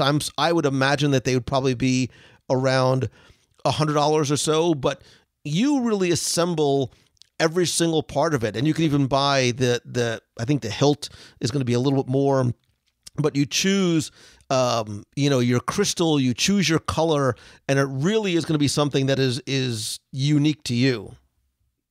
Yeah, that's the thing that and another thing about Galaxy's Edge, learning that some of the merchandise you're going to build with your own hands. I have a 3-year-old son, and the idea that I can take my son in a few years and we can do something with our hands, because Disney has started heading toward interactivity. So all the cues now, they're starting to have things to look at and things to do, because kids, I'm starting to learn, and I know some of your listening said, kids, you're 26, you're a kid. I get it, but kids nowadays, it seems, have to be stimulated 24/7, and it's digital and it's screens and all these things. The idea that I can take my son and we use our hands and together we build the lightsaber and I hand it to him. The idea that we go to the droid factory and pick off pieces and we start to customize. To me, it's those experiences that will be memories that last a lifetime, as opposed to walking up to a shelf, seeing a green lightsaber and putting it in and taking it home and saying, yes, there's something about the things that you build here with your own hands together as family that, to me, says that it's going to be something that memories that last a lifetime. It's merchandise, but merchandise with a story. It's merchandise, but merchandise with a touch. And to me, that says, merchandise is there to make money. Disney doesn't pretend like the merchandise isn't there to make money. But to me, there's a story to it. It seems like they're putting extra care into the merchandise, and the idea that I can build something with my hands, with my son next to me, and we build our own lightsaber, and we look at that lightsaber at home and say, we built that together.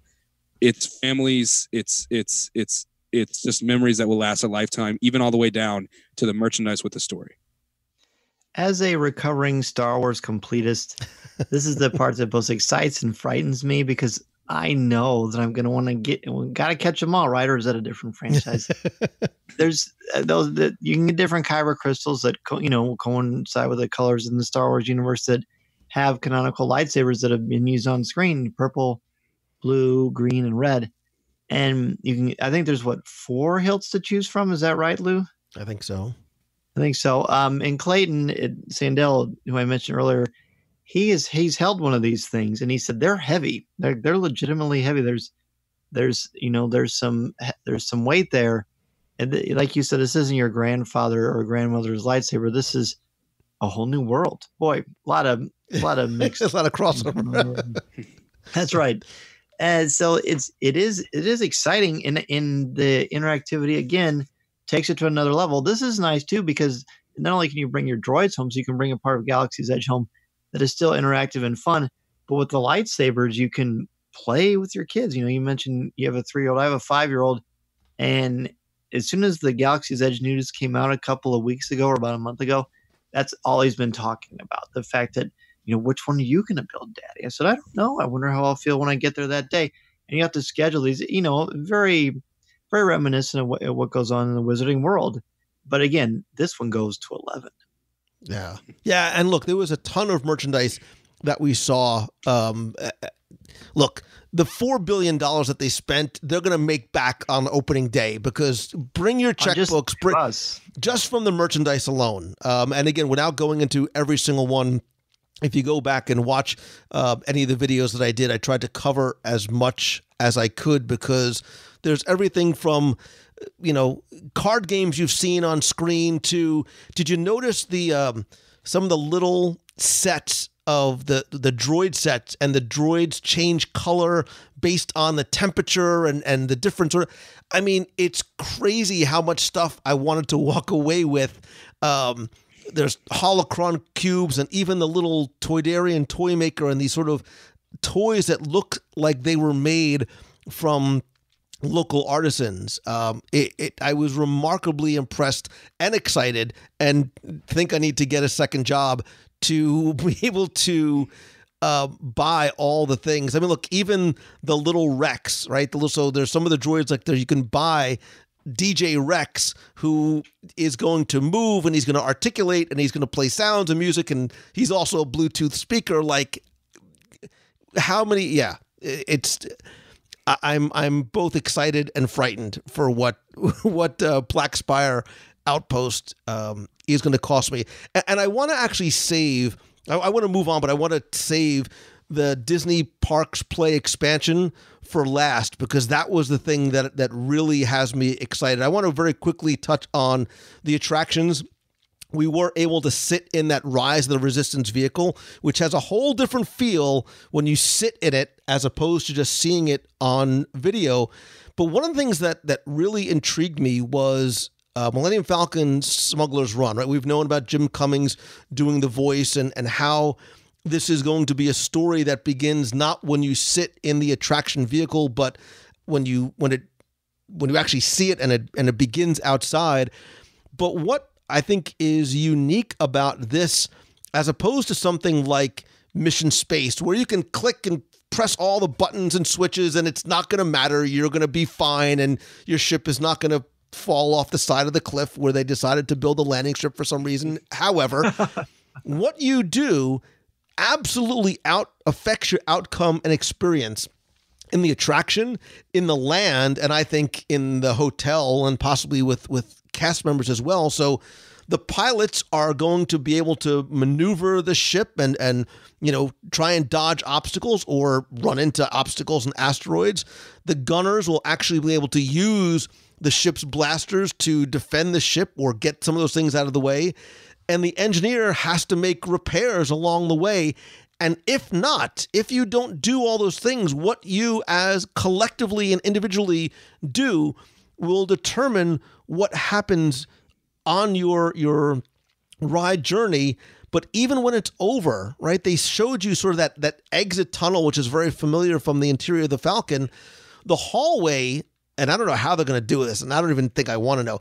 What you see in that hallway is going to be based on how well you performed on your mission. So if everything's fine, it'll be clean and look pristine.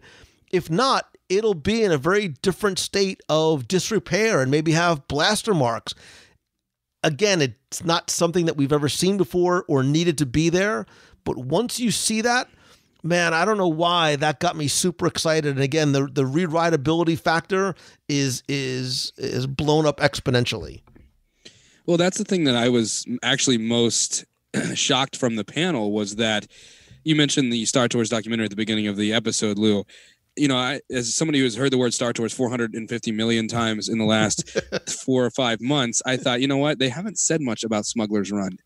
And to me, I thought it was a question that Disney was asking. It's, I wonder if it was Star Tours with the Millennium Falcon. But this time you can push buttons when they light up, and you can tell little Susie to hurry, push the red button, and everybody gets excited. But the ride is the same no matter what. I can't wait for all the family arguments, like yelling at your kid for not hitting the button at the right time. Yeah, you really will take the adventure home in that case. But to me, I thought the idea that if you're the pilot, if you have your hands on the control and you go left, the vehicle goes left. The Millennium Falcon goes left. If you crash into a Star Destroyer, you crash into a Star Destroyer. Star Tours is very programmed. As soon as you see Hoth, it's the same thing that happens every single time. Like you said with Mission Space, cover your ears, little kids, you're not actually piloting Mission Space. But for this, to me, the technology and the idea that as you push buttons and as you do things, it does affect it. It's like Star Tours if it was self-aware, if it was able to adapt within a second's notice. So I hope that some of the little kids are going to have fun piloting, and I will not eat the Kadu ribs until after Smuggler's Run in case we go left and right, you know, because some of these kids have never driven before. So that'll be a fun little stomach exercise. But it's exciting to me that the technology for this, because they've said Rise of the Resistance can be like anything you've ever heard of or waiting to open it. This is going to change everything. They had the ride vehicle at the booth. It's Rise of the Resistance. And then they talk about it for the first time in depth. And Hondo's there, and he's explaining the story to you. And what you do really does matter in a way that I don't think has ever been done. And I think we should have been talking about this a long time ago, because as soon as I heard that, not only piloting the Millennium Falcon is good enough right there, but you actually pilot the Millennium Falcon and every button you push matters. The technology there is unreal. It's to a different level. And I honestly am like, you know what, Rise of the Resistance, get here when you get here, because I'm going to try to ride this as many possible times until we get to the second attraction. Well, unless you in the 70s and 80s went to Elstree or have been to Pinewood Studios, this is the closest you're going to get to actually piloting the Millennium Falcon. I mean, it's going to be so authentic and realistic, just walking on and knowing that you get to wait before you're going to actually walk through that famous hallway and get into the cockpit, and everyone's going to fight for who's going to be the pilot probably. You get to be in like the cabin area where the Dejarik table is and where Han's table is, where he does some of the behind the scenes stuff. It's all going to be there. And yes, the fact that it's interactive, and then you can either make Hondo Ohnaka very, very happy, or you can make him very, very angry because of how you've piloted this thing, and that you hit the deflector shields when you need to, or you punch in the correct coordinates so you can make the jump to hyperspace. All those things actually matter, and it's going to make you feel something that we've dreamed about our entire lives. I mean, the Falcon is probably my favorite aspect of Star Wars besides lightsabers. This is the thing I'm the most excited about. I know the Rise of the Resistance is going to be transcendent, but the Falcon has always been the thing for me. So that's going to be the home run for sure. And then knowing too that, like you said, Lou, the rewritability of this thing, the possibilities are endless. You've got 6 different places you can sit. The buttons count. They matter. They mean something. It's just unprecedented. It really, even saying this out loud, knowing that I'm going to get to pilot the Millennium Falcon is just mind-blowing. Yeah, and I think, and one thing that they were, what I talked about them with too, is every aspect of this land. We're nerding out as Star Wars fans, and then there might be some people who are listening, who are going to be visiting, who don't know, what the heck's an aluminum falcon. They might not know exactly what it is. They are going to be able to strike a balance so that you don't need to be a Star Wars nerd in order to enjoy and experience and know what is going on. But that being said, one of the things that appealed to me most, because we talk about immersion and interactivity, and again, I want to take out my thesaurus to find another word for it. Going to Disney for years and seeing how our guest experience changes and watching how I go with my kids and the dynamics of other families, sometimes this thing, and I'm holding up my phone as if you could see it, sometimes this thing is as much of a curse as it is a blessing, because you'll walk around the parks and see families not talking to each other, not looking around, not interacting with in the queue, but on their phones, checking Facebook, on TikTok, or wherever they, whatever it is that they're doing. What Disney has started to do is make your mobile device part of that interactive element, and it is going to be taken to an entirely new level because of what your phone is going to be able to unlock inside Galaxy's Edge. You'll be able to use the Play Disney Parks app, which I believe came out about a year or so ago, to not only learn more about what's going on, but to be part of the story itself. And I'll just very quickly go through some of the ways that they laid out you'll be able to do it, because you're basically going to be able to do 4 different things: hack, scan, translate, and tune. So in terms of hacking, the First Order uploaded and installed the surveillance system throughout this outpost. So there's all these different surveillance boxes embedded in the walls around the town, so you can use this Play Disney Parks app to hack into them by solving puzzles. So you can deactivate them to help the Resistance, or you can reactivate them to aid the First Order. And at some point, there will be a winner. So you're not just playing by yourself or with your group, but you're literally playing this overarching game with other people in the land. And I love the gamification of this and the fact that it's not just something that you're doing passively. So you can also scan and translate. So there's markers and there's language on the buildings and the containers. So you'll have to decrypt some of these puzzles by solving simple puzzles. You'll also be able to interact with some of the droids that are going to be rolling around the village. And I don't mean the ones that you're buying in the store, but there will be full-size droids in the village. You'll be able to use the app to interact with them, learn more about what's going on in that world and maybe who might be looking for help. So when we talk about the 2 attractions in this land, I think that's very much misleading and a misnomer, because the land, we said at the beginning, the land itself is an attraction. So you're not just translating what's written on the walls, but you're, in Aurebesh, but you're able to interact with the droids. And one of the things that I like too was this idea of eavesdropping on some of the broadcasts that are happening, with the First Order and the Resistance and all these weird kind of underworld gangs that are inhabiting the Black Spire outpost. So you can read what's happening, you can hear what's happening, you can interact, you can take on different jobs. So you mentioned Hondo Ohnaka, which, by the way, the audio animatronic is remarkable. He may tell you, hey, I'm going to transmit schematics for a First Order ship, and you can earn points and rewards by completing these different tasks, right? So there's this outpost control gamification that you can play, and I think that the important part is, one, it's something for you to do individually, you can do with your friends and family. There's this overarching game that's taking place to everybody that's there.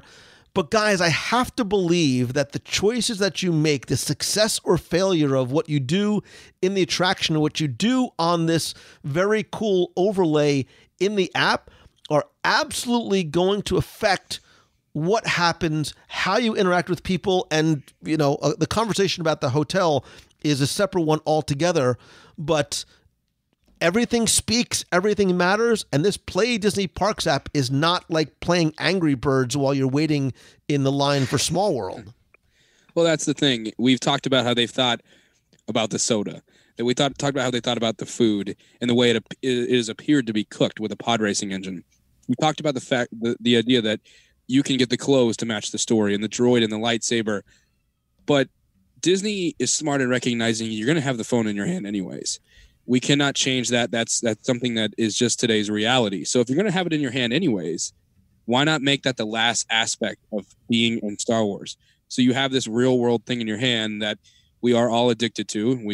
I'm addicted to my phone. I am not afraid to admit that. So instead of Facebook, instead of catching up on the latest episode of WDW Radio, you can then open up the Play app and make it a story in itself. And that, again, is just another level of thinking. Again, that was something that was revealed at the panel. I said, I didn't even think about that. The fact that everyone has their phone in their hand. Okay, we're going to give you this incentive to say, pretend and live in the Star Wars world. Don't use the things in the outside world, because this is a unique experience. And they've thought of literally everything down to the fact that if you're going to have your phone in your hand, then figure out what that Arabesh says. Translate this, hack this. If you go to Galaxy's Edge and don't even ride either attraction, I think you can spend all day wandering Batuu, Black Spire Outpost, and just learn about the entire environment, which honestly, my first time in Galaxy's Edge, I might do, because there might be a line. I don't know. That's rumors. But right. I think that in itself says you may not even get on Smuggler's Run or Rise of the Resistance on day one that you attend there. But pull out your phone. Yes, pull out your phone and continue the story with that. Right. You might not care because you're having so much fun in the land and in the restaurants and in the shops and interacting with the environment itself. Well, and in this Fortnite zeitgeist that we live in, where gamification is certainly the buzzword, and for a real reason, you've kind of introduced a video game or a gamer aspect to the Falcon or to Galaxy's Edge in general. It's actually genius. I have 3 kids. I have 19, 17, and 5. Oy. So they're very different ranges and very different attention spans. Different things will stimulate them. But in Galaxy's Edge, it's not going to matter, because you want to check out something that's going on with your phone and interact with what's going on over here. Or maybe wouldn't it be amazing if it keeps track of all the times you pilot like a sort of a ship's log with a Falcon, and this time this happened? I'm not sure how they're going to quantify or qualify various degrees of success, but it's all going to be there as a possibility for you. And again, being able to bring that home with you. The app part was very exciting. That was really kind of probably the biggest reveal at the Galaxy's Edge panel, just knowing that you've got, in essence, a data pad with you to bring this stuff to you in a whole new level. I mean, it's amazing. Yeah, I'm. It's funny that an app is one of the things that, like you, got me most excited. Look, there's while we didn't necessarily think that we learned a lot from right. that panel, and certainly there were some additional shots of exteriors and interiors that you heard. There was an audible level of excitement, and I think for those fans who maybe were not necessarily tuned into what is going on in the parks, but loved the Star Wars world, they're ready to start lining up right now. Now, I want to switch gears, go to the final day, the final panel that I got a chance to see. I left on Sunday, although it continued till Monday. Admittedly, I did not know what to expect. I was not necessarily as excited for this, but gentlemen, I have 5 words for you. Mandalorian. Holy smokes, man. I kid you not. In one day, in 1 hour, Disney converted tens of thousands of people to Disney Plus subscribers with the utterance of that single word, Mandalorian. spoiler alert, by the way, I shared this on social. I kid you not. I'm taking my glasses off for effect. I have not been as excited for something in the Star Wars world since I was a little kid knowing that Empire Strikes Back was coming out.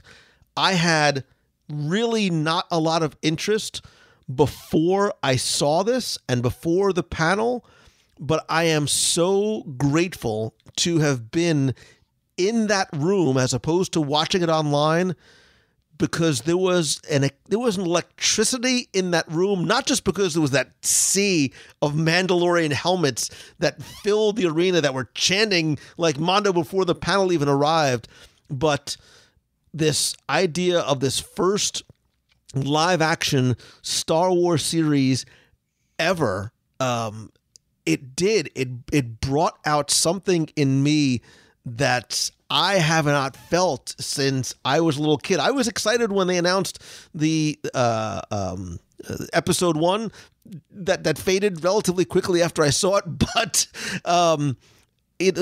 so before we even get into, I want to get your guys' reactions. But since you guys are the Star Wars experts, very quickly, for those who don't know, who or what does a Mandalorian taste like? Well, chicken, of course. A Mandalorian essentially is this, for those of you who are deep into Star Wars, they're this culture. It's the closest thing to sort of a foreign culture. It is almost like this band of brothers that the armor means something. In the sense that I would say almost like the knight in shining armor kind of thing. When you see a Mandalorian, there's a bunch of different things to mean to it, but it means something. It is an armor that is famous. It is a culture that has been explored in things like the Clone Wars and even Rebels to some extent. And they're consistently changing and adding to the Mandalorian canon, I would say. So essentially these guys are a culture that is very distinct and unique, almost like a religion. So if Jedi is a religion, Mandalorian is a religion, except it's based on where you were born in Mandalore. It's armor that means something. When you see a Mandalorian, then you know there's something special about this person, which is why they never revealed his name. It was always the Mandalorian, and that's for a very reason. So when you hear the Mandalorian, it means something in the Star Wars galaxy, even more so than Jedi in a way, because if you are deep into Star Wars and you're watching the animated series and you're reading the comics, there is an armor that means something outside of the fact that Boba Fett is cool. It's a culture. It is a brotherhood. It is a religion in some right. And you said, for the average, everyday, very casual Star Wars fan, Boba Fett is the most famous of all the Mandalorians.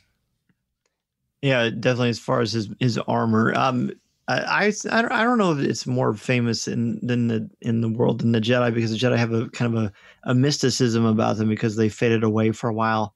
So that automatically kind of puts a little bit of mystique in there. Yeah, and in Clone Wars for sure, but Rebels, Sabine Wren is one of the characters in Star Wars Rebels, and she's from Mandalore. She's got her family, her clan of Wren is a very I'm a huge nerd. I just realized this just now. They have a lot of clout, as the kids say, in their world because of, like Ryan said, the community, the brotherhood. They're more, they're not savages, but they are more, they're very intelligent, but they're also, as we saw in that clip, which that clip, by the way, I'm sure we're going to talk about, but they're not afraid to use their fists. They're not afraid to get dirty. And that means something. It's a very, very sick thing. You really have to think, and this was mentioned in the panel, but you have to think Kurosawa and Seven Samurai, or Clint Eastwood in the Sergio Leone films, that kind of grit, that kind of adrenaline that the Mandalorian appears to give us, and that certainly that you noticed from that as well, Lou. Yeah, and so like we said, this is a series that's going to be on Disney Plus. So if you get ready to sign up for it, that takes place about 5 years after Return of the Jedi. So it's in a time that we really haven't necessarily seen yet. One of the things that excited me was the fact that Jon Favreau is involved. He is the executive producer and a writer. I just want to be friends with Jon Favreau. Like, I love this man. Who's the wild man now? I love him so very much. And he too, and I think the reason why I'm not alone in my love of Jon Favreau is because of the amount of care that goes into all of the details. He understands the importance of these stories. And to your point, he mentioned, bringing in the same types of things that inspired George Lucas was the Westerns and the samurai films. And I think maybe it was Pedro Pascal who had mentioned this idea of, it being almost a Clint Eastwood type of character. But we were introduced to Dave Filoni and Jon Favreau, as well as the actor Pedro Pascal, who I've actually never seen an episode of Game of Thrones before, but he is the Mandalorian. Cara Dune is an ex-rebel stormtrooper who is cast by Gina Carano. You might know her from such films as Deadpool. That's the only place I know her. And that other heartwarming film. It is. It's a film. It's a love story. It really is. The place went crazy when Carl Apollo Creed Weathers came out on stage. He sort of leads this guild of bounty hunters. I don't even think I heard that part because the applause for Carl Weathers was so high. Now, while most of the panel was live streamed, at some point they stopped, and we were able to see exclusive scenes and a feature in the panel room, which was the thing that was spectacular for me, because again, there was that sort of grittiness to it. We saw characters from the original films. I'm assuming he's IG-88 and the Kowakian monkey lizard, and lots of little Easter eggs. I love the fact that they needed more stormtroopers, so they didn't make more stormtroopers. They went to the 501st. Like, those guys and girls, I'm so happy for them, because they are so passionate about their love of Star Wars. And to now say, and they said it there, like, the armor that they made and the armor that they wear is now screen used. So it's such a beautiful gift for them too. Well, for those of you who don't know who Dave Filoni is, he's the guy that learned at the feet of George Lucas. He was the director of the Clone Wars, supervising director of the entire series, created Rebels. He created Star Wars Resistance, which is the current animated series for Disney. But he is a guy who, if you know Dave Filoni, you can hear George Lucas when he speaks. I've always said he's a guy that gets Star Wars more than anyone on earth. And when he starts on a Star Wars spiel, you can't help but sit there and listen. When you hear Jon Favreau, who is an incredible filmmaker and actor, by the way, teaming up with a guy who knows and learned from George Lucas and can bring in all Star Wars lore, understand the mythology part of Star Wars, I was excited from day one. But like you, Lou, especially after seeing the episode 9 teaser, I'm thinking, okay, we'll see what happens here. What are they really going to show? Because we talked about this before the panel the day before, and I said this is really like the introduction to Disney Plus to the world, because we have not seen any footage from anything on Disney Plus up until this point. And so entertainment and Disney, the company itself, changes when this panel begins. And what I saw from that panel, what I saw from the footage, what I saw from Carl Weathers, because the thing about Star Wars is the dangerous part of putting well-known, famous actors in there is it takes you out of universe. So Solo, A Star Wars Story, Woody Harrelson's in there. He's playing Woody Harrelson in Solo, A Star Wars Story. So with Carl Weathers come in there, I was kind of worried, but the footage I saw there was fantastic. I had zero complaints. It blew it way out of the water. No spoilers, but when it comes out and you see the monkey lizards and you see the security eye from Jabba's palace and you see stormtroopers, it's like you can clearly tell this is television. This is not a movie. You can tell that by the way it's shot and edited and scored. This is television, but it's in the Star Wars universe. And you're looking at Salacious Crumb's brother being barbecued, and you're looking at all of the deep cuts for Star Wars, and you can tell this is Star Wars. You're looking at the planet, and this is a first in the history of Star Wars, a live-action television show with a budget like a movie and with two amazing creators coming together with an amazing cast. Even before I saw the footage, I was excited, but once you saw the footage, I feel like everything has changed. I feel like the possibilities are endless. What is the Cassian Andor series now going to be like? What others? I want them to do every character series, because what I just saw was saga changing in the fact that Star Wars has come to live action television, and it's done in a way, even just the first 7 minutes we saw, it's done in a way that I don't know if I can even explain or put into words what we were looking at. Right. It's a TV, TV show. I'm using air quotes because it's going to be a Disney Plus show, but it's shot like it's a film. Like I remember when they were talking about the Razor Crest, which is the Mandalorian ship, of how that model of the ship was filmed over and over and again. It made me think of, this is how they filmed it, back in the 70s when they were creating the original Star Wars. And that's why it had that similar type of feel to it that I think helped get me as excited as this was the thing I was least excited to see. And it was the thing I was most excited when we came out. Oh, the grittiness of it, even the texture sort of the film, and it's probably not the best way to describe it as texture, but it looked like something out of the 70s. Just kind of the way that it was filmed. The ovation for Carl Weathers I thought was wonderful. Who knew Happy Gilmore had such a following? that was really, really cool. And it's, by the way, it's IG-11, not IG-88. It's a similar droid, which Anthony Breznican got an exclusive interview with Favreau, and he told him that, for those of you who care about that sort of thing. But it does look like it's sometimes, when we found out that Wise and Benioff, is that how you pronounce the guys from Game of Thrones? When we found out they were going to make a Star Wars trilogy, they first said it was going to be 2 movies, but there's been hints that it might be 3.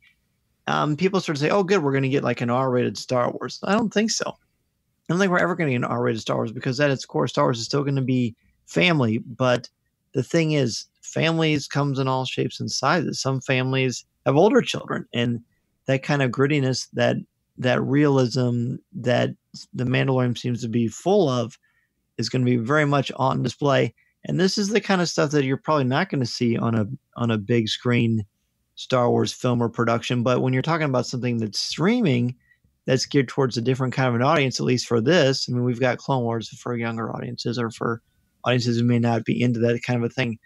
This is going to be a bold new turf. And it's cool for me to hear you, Lou, get this excited about it, because we had talked before the Rise of Skywalker trailer how you've had sort of a mixed relationship with some of the newer stuff. So this is bringing you back into the fold, and you're an old school guy like me. Yeah, man. Like, this is, look, I was, on board with Disney Plus, from the very beginning. And then I was saying earlier how I believe that for a lot of people, this is what is going to bring them into the Disney Plus fold. I think maybe I was talking to one of you guys how I think in time history is going to look back on the introduction of Disney Plus as really a game changer in terms of what this means for how content is consumed. The Disney fans, we were all bought in. You had us at, the Marvel stuff and the unique content and the back library and everything else. This really is going to be the thing that's going to bring a lot of people in when it starts November 12th, I believe. It is one of the things, in addition to the Marvel stuff, that I didn't think I was going to be looking forward to, and I find myself looking forward to most. There was, and one of the reasons why I like Favreau and I like the team that's associated with is you do truly see, as he mentioned, and as other people on stage mentioned about him, this is truly something that is done as a labor of love. And I think, this and Episode 9 and Galaxy's Edge, I have to imagine maybe I'm not the only one that has had this weird relationship with Star Wars, but this is going to usher in an entirely new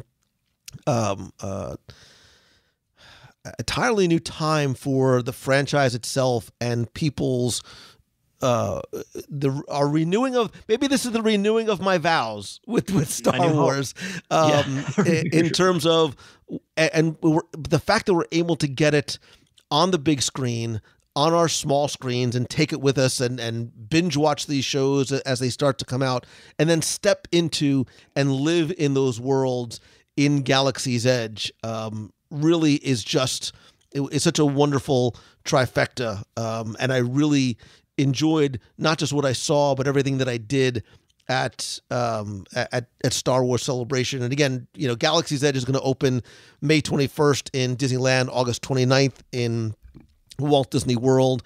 There was a lot to take in, and we could dive even deeper into all the things that we talked about.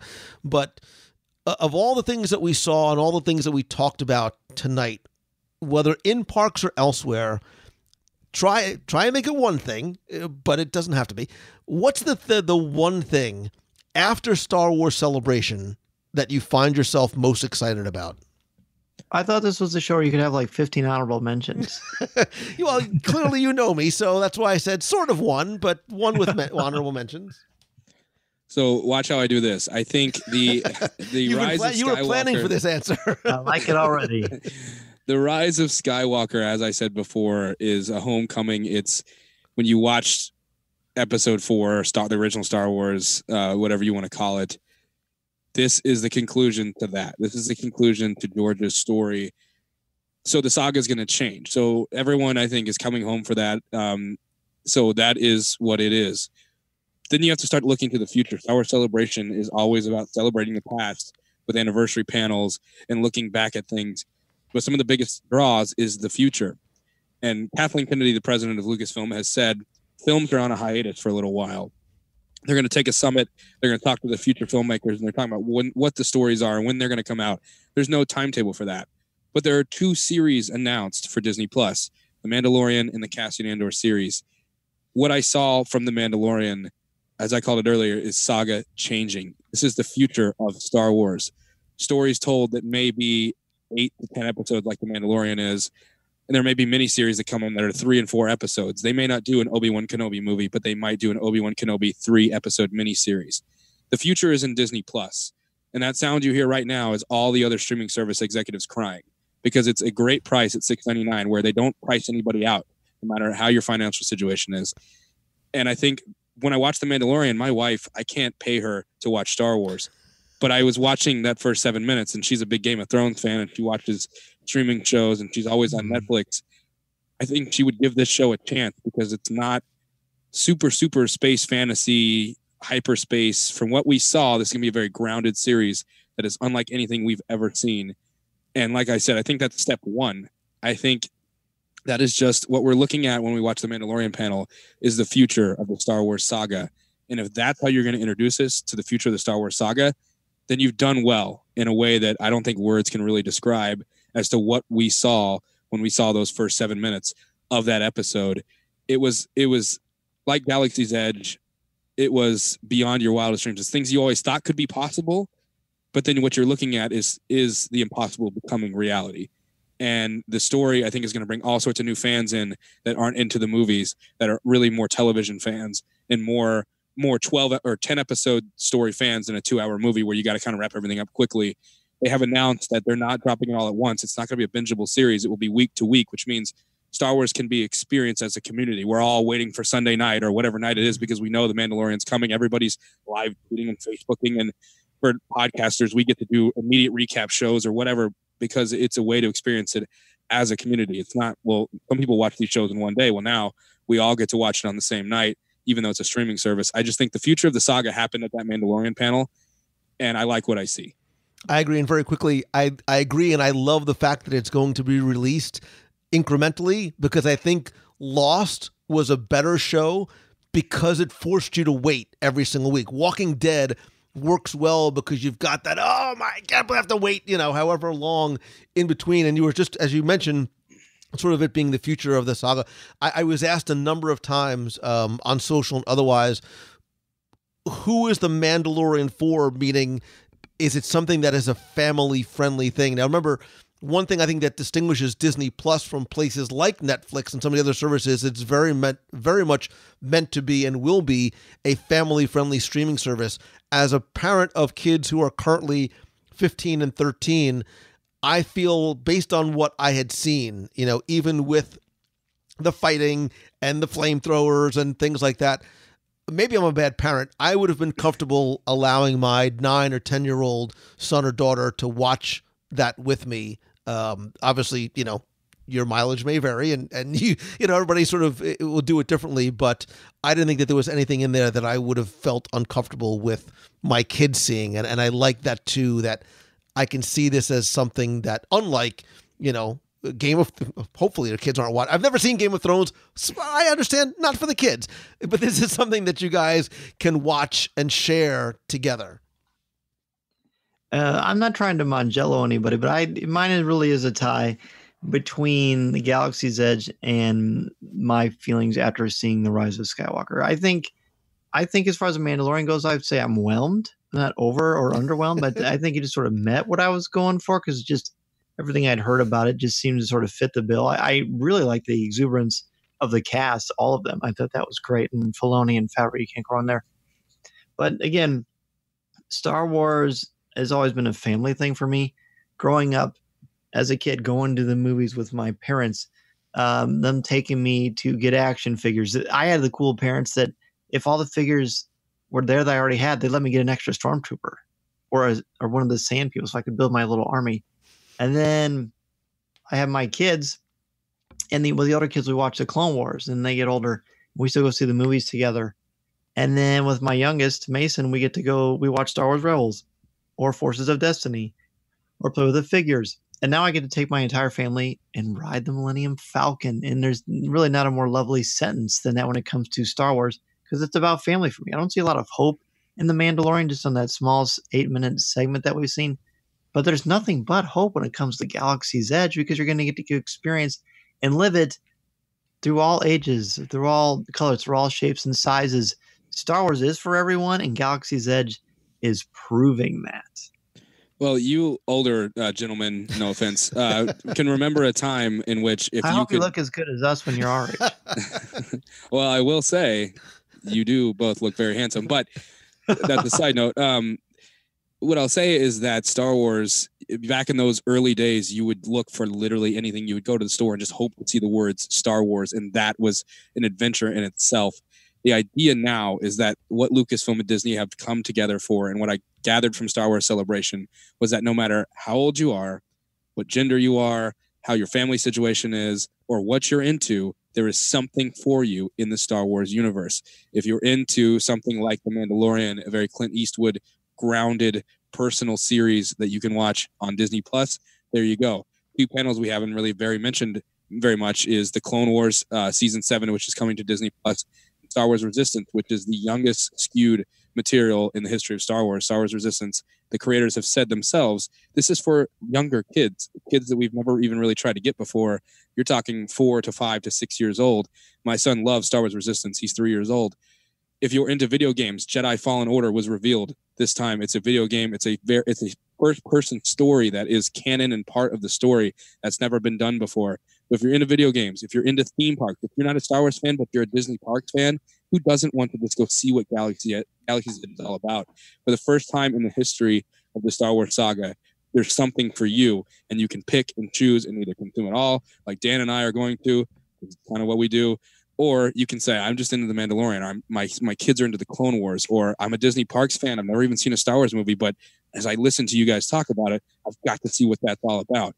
And that is what I took away from Star Wars Celebration, is that all ages, all genders, and all interests are going to be touched here without, I think, oversaturation, if that's possible. I think they have struck a balance here that I've never felt better for the future of Star Wars, because it doesn't matter if you're 3 or 83, there's somewhere for you to live in this world. Or 103 like me and Lou. Oh, you said it, not me. I think you guys are 100% right.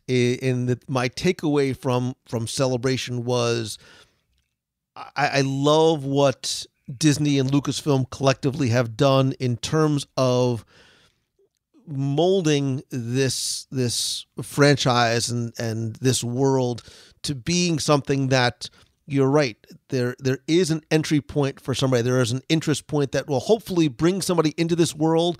And as a parent, I look forward to being able to share with my kids, not just telling them stories about me playing, Star Wars in my basement, but then wanting to do it, whether it's, young girls wanting to,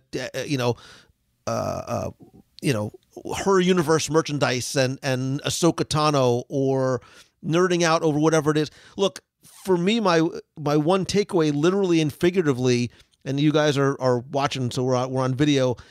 I still have a lot of toys from when I was a kid, including my mail away. I have the mail away thing and my original 12 figures in cases, so my kids might go to school eventually.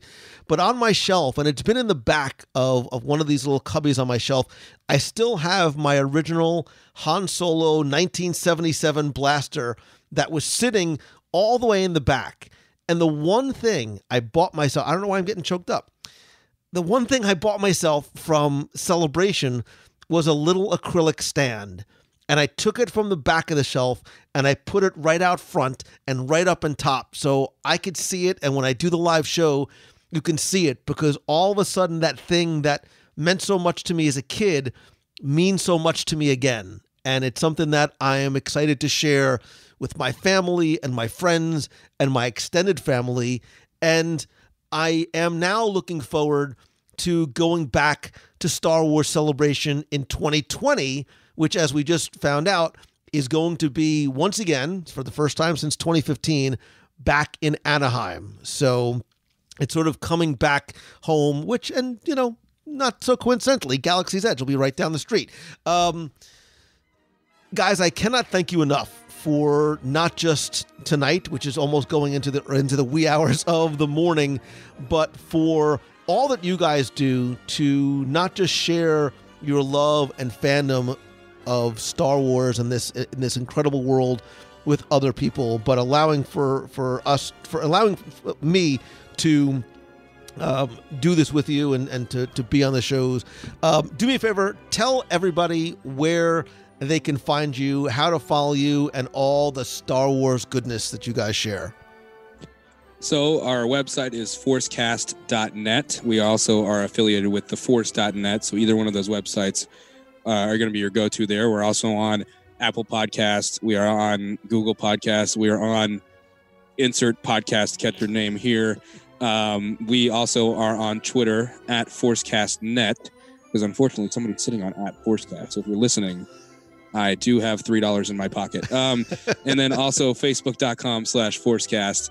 We're at all of your sort of main stops, and we definitely would appreciate you checking us out. And you can find me each and every week on Coffee with Kenobi. We are a podcast that hopefully will make you think about Star Wars in a whole new way, and will make you laugh in the process. You can find us on Twitter, Facebook, Instagram, everywhere you can find any podcast, Apple Podcasts, Stitcher, Spreaker, everywhere that you can listen to podcasts, you can listen to us. We also have a Patreon exclusive weekly show called CWK Pour-Over, where myself, Corey Clubb, and Tom Gross talk about not only Star Wars, but other pop culture things, the theme parks, all kinds of stuff. I also co-host a bi-weekly podcast called Looking at Lucasfilm with Jim Hill. And then I write for StarWars.com and IGN. And you can find me personally on Twitter at Mr. Zer, MRZEHR. And sometimes I sleep. I was going to say, I thought I was busy. Jeez Louise, man. But listen, it's an amazing time where we as fans are not only able to go to things like Star Wars Celebration, and we have all this amazing content and merchandise and toys and collectibles to not just take in, but share our fandom as well. I appreciate you guys so very much for joining this week. And as a very wise old Jedi once said, may the Schwartz be with you. Hey, Lou, thank you so much for having me on WDW Radio. This is a bucket list for me. Thank you. This is great. Yeah, the pleasure is absolutely all ours. And if you want to hear Lou more, which who doesn't want to hear Lou more, definitely check out the audio documentary we did about Star Tours, in which Mr. Paul Rubens makes an appearance. And it's not every day you can say you're in the same documentary as Paul Rubens, but I hopefully Lou wears that as a badge of honor as he walks around his house every day. My kids are tired of hearing me say, I was in a documentary with kids, wake up. Me and Pee Wee Herman. Let's do the dance, kids. You're like, who? Pee Wee what?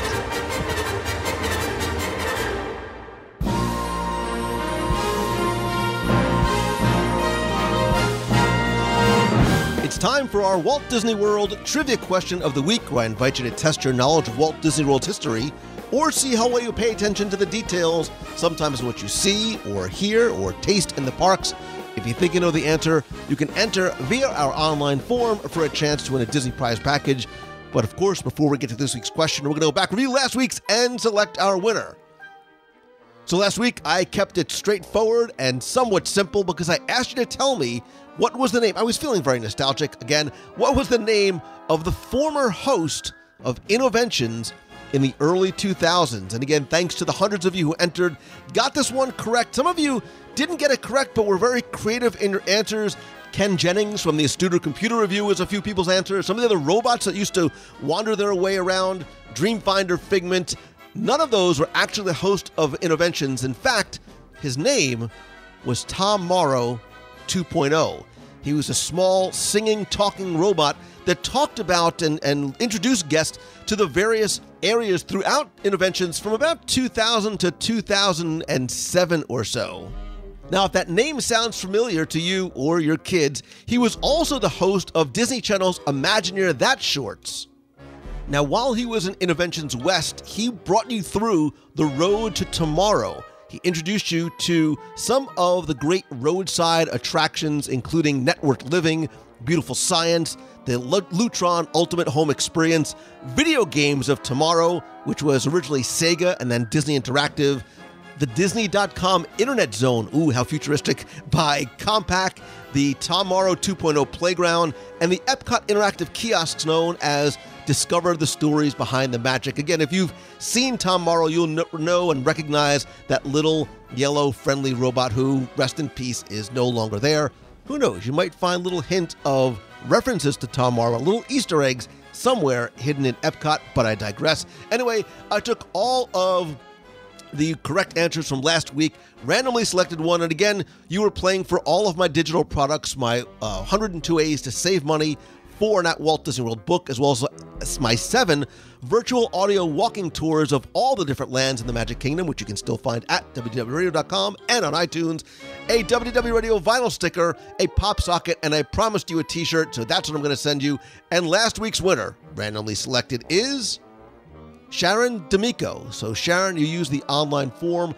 I have your address. I will get your prize package out there right away. If you played last week and did win, don't sweat it, because here's your next chance to enter in this week's Walt Disney World Trivia Challenge.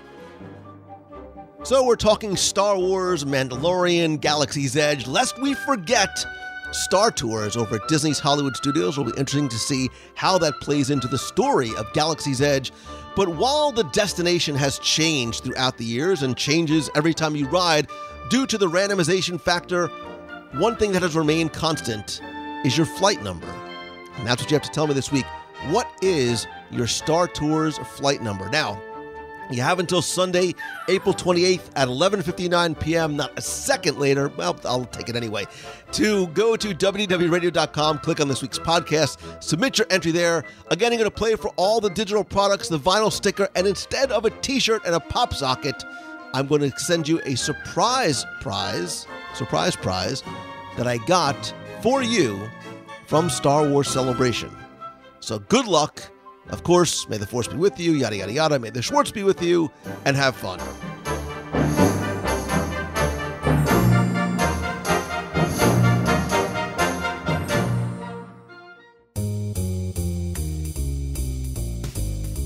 That's going to do it for this week's show. I want to thank you so very much for taking the time to tune in this and every week. I sincerely appreciate you. I know that your time is so incredibly limited and valuable, and it really does mean a lot that you spend and share it with me. I also want to thank all of you who are members of the WDW Radio Nation family. I appreciate your love and your support and friendship and help, and I also love the opportunity of being able to thank you and give back to you each and every month. I want to thank new members like James Connors, Ryan Kell, Kelly Clevenger, Dana Kramer, Jeff Matheson, Mark Davis, not the Mark Davis, but Mark Davis and Jackie Arthur. If you want to find out more about how you can not only help the show but get exclusive rewards every month. It starts at just $1 a month.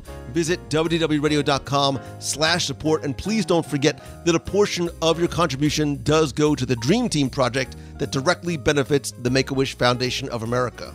Don't forget that in addition to the podcast, I invite you to join us, the community and the conversation over in the Box People group over on Facebook. That's where the community and conversation exists. Go to www.radio.com/boxpeople. Also, join me every Wednesday night at 7:30 p.m. Eastern for WDW Radio Live. This week, special live show, our Avengers pregame before the release of Endgame. We'll discuss your speculation, your expectations, and I'll share my top 10, spoiler-free, obviously, because I haven't seen it, my top 10 Avengers Endgame theories. That's this Wednesday, 7:30 p.m. Eastern. If you can't catch it live, don't forget you can watch the replay over on the WW Radio page or group. Of course, I want to hear from you, so if you have a question you want me to answer on the air, you can email me, lou@wwradio.com, or call the voicemail with your questions, comments, thoughts, opinions, or a hello from the parks or the Avengers Endgame Theater at 407-900-9391. You can also connect with me online. I'm at Lou Mongello on Twitter, Instagram, Pinterest, and Facebook. And while I love having conversations on the internet, nothing beats a handshake and a hug. So I invite you to please join the community at the next WDW Radio Meet of the Month in Walt Disney World. We also have other special events throughout the world. We still have one spot left for our trip to Japan, 13 nights through Adventures by Disney, our cruise out of New Orleans in February. Other events coming up. To find out more, to RSVP, go to www.radio.com/events. I'll also be doing other meetups on the road as I travel to speak and to find out how I can come to present to your business, your conference, your special event, or your school about anything from entrepreneurship to social media, the Disney difference, using lessons we learned from Disney about customer service in your business, how to build your brand. You can find out more over at loumongello.com. I'd also love to be able to help you individually, directly, whether you are a solopreneur, starting a business, trying to grow your business or your brand. There's a number of different ways I can do it. I have one spot left for my Momentum Weekend Retreat here in Orlando, not far from Walt Disney World, May 31st through June 2nd. I've extended the super early bird price and added an extra discount code. Use code MOVEFORWARD, save a $100 on that remaining seat. I also have my Momentum Weekend Workshop and Mastermind September 28th and 29th in Walt Disney World. And I can also work with you individually or via small group coaching. I have 2 seats left for my weekly mastermind group. You can find out more about any or all these over at loumongello.com. Thanks as always to Becky Menken from Mouse Fan Travel, my official and recommended travel provider.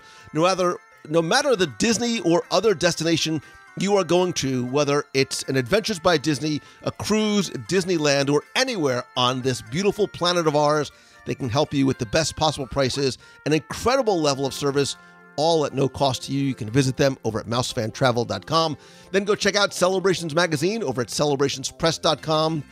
And finally, if you can, and if you like the show, please help spread the word. It's the best way to build, the right way to build our clubhouse and community. So if you can, tell your friends, tweet out that you're listening to this or your favorite episode, share it over on Facebook.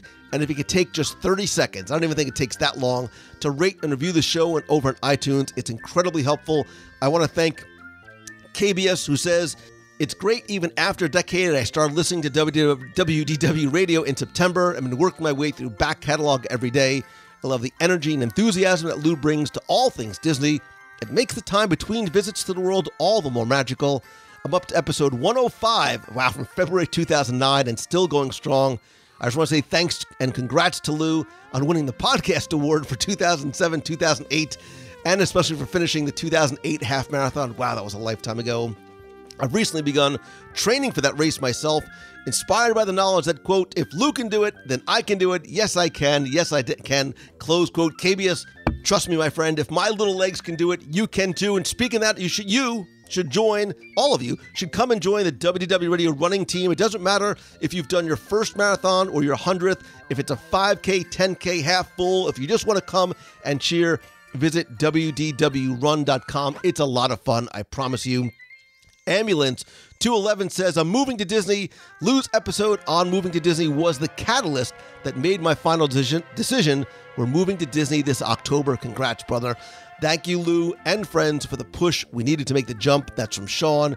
And Stern Sam says, amazing. It's the podcast for every Disney fan. There are so many times during the show I get the chest feels and the goosebumps because of how they bring the magic through the discussions. Keep shining bright and spreading the positivity. Sam, Sean, it's who I am. It is what I do. And that's exactly what I want to try and do, is be a bright light for you. Be something positive and happy to look forward to each and every week. And maybe, just maybe, as a secondary effect, that'll help you want to and become a bright light for somebody else that might need it. And you know what? Sometimes as we work to create light and be the light for others, we actually end up lighting our own way as well. I hope that this is your best, brightest week ever. Thank you so very much. I love you and appreciate you. So until next time, see ya. Hey, Lou, this is Brian Wilson over in St. Augustine, Florida. Happy Easter. I'm just catching up on your podcast, and I just listened to the best seats in the house. And I wanted to add, us military guys that get to actually go out once in a while and relax and get to stay at Disney World. A lot of us like to stay over at Shades of Green. And just sitting out on the porch of your room, either looking out over the pool or looking out over the golf course or the fountain that's there in the middle with the wild turkeys and the peacocks that are out there, and just actually taking time to spend with your family and just sitting and relaxing is a big part of a thing for us, because we don't always get to actually sit and relax, and sometimes through the hustle and bustle of things that we have to do, we actually get to relax a little bit out there too over at Shades. So just wanted to add that. And keep up the good work. We appreciate everything that you do. And keep it on, brother. All right. Talk to you guys later. Bye-bye. Hey, Lou. It's Christine Morrison from Flowertown, PA. I just wanted to pass along. I was out and about today, and I had to stop at Wawa to get some coffee. And I was wearing my Cinderella Castle vacation mode shirt today. And one of the workers was standing there filling up all the creams and milks and such. And he looks at me and he goes, you know, the gondolas are going to have air conditioning. And I looked at him and I was like, I sure hope they do. It's Florida and it's hot. And we proceeded to have a full-on conversation about Disney World. And his mom has a timeshare at Bay Lake Tower. And he's going in November. And I'm super jealous. Anyway, a little bit of Disney in Wawa. Just wanted to pass that along. It's everywhere, people, and I love it. Have a great, great night, everybody. I'll see you on the box in just about an hour and a half. Make somebody smile. See you guys. Bye. Hey, Lou, it's Jim Smith calling from Hanover, Mass.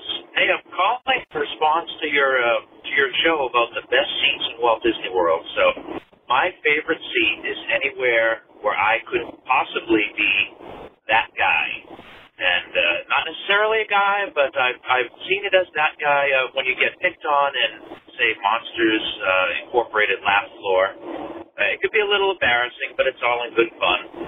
You could be the secret stowaway person in Star Tours, or be talked to and interacted with by Crush at Turtle Talk with Crush. All of these attractions where you get a chance to be more than just a spectator in the event. My son was offered to go up on stage and do music review, and he was a little too bashful, so they ended up picking someone else.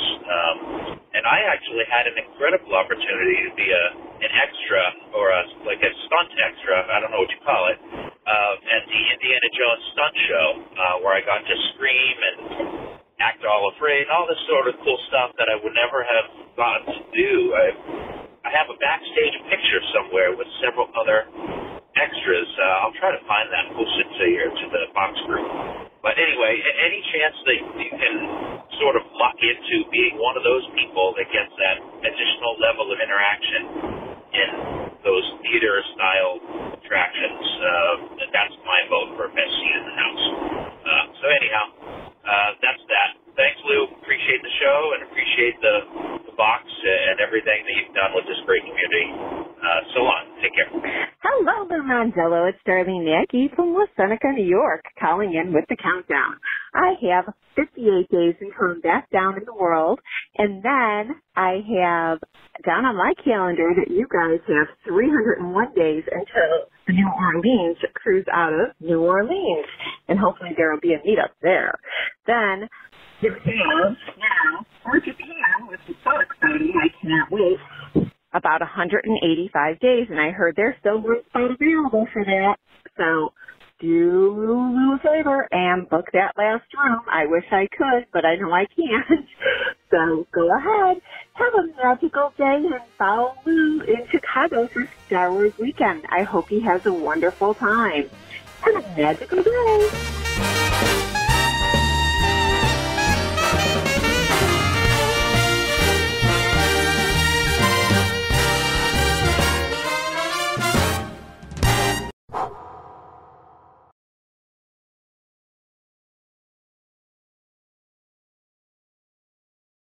Stand by for final systems check.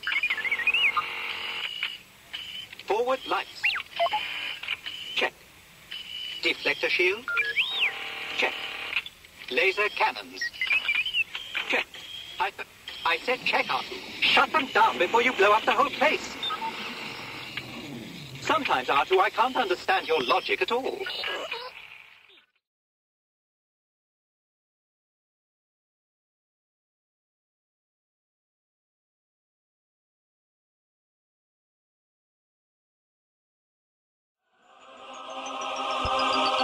I have a really bad feeling about this. Artu, I have a bad feeling about this. I have a bad feeling about this. Very bad feeling about this. You're all clear, kid. Now let's blow this thing and go home.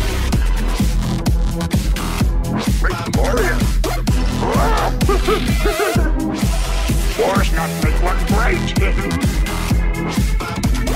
Your eyes can deceive you. Don't trust them. You underestimate the power of the dark side. So be it, Jedi. Remember, the Force will be with you, always.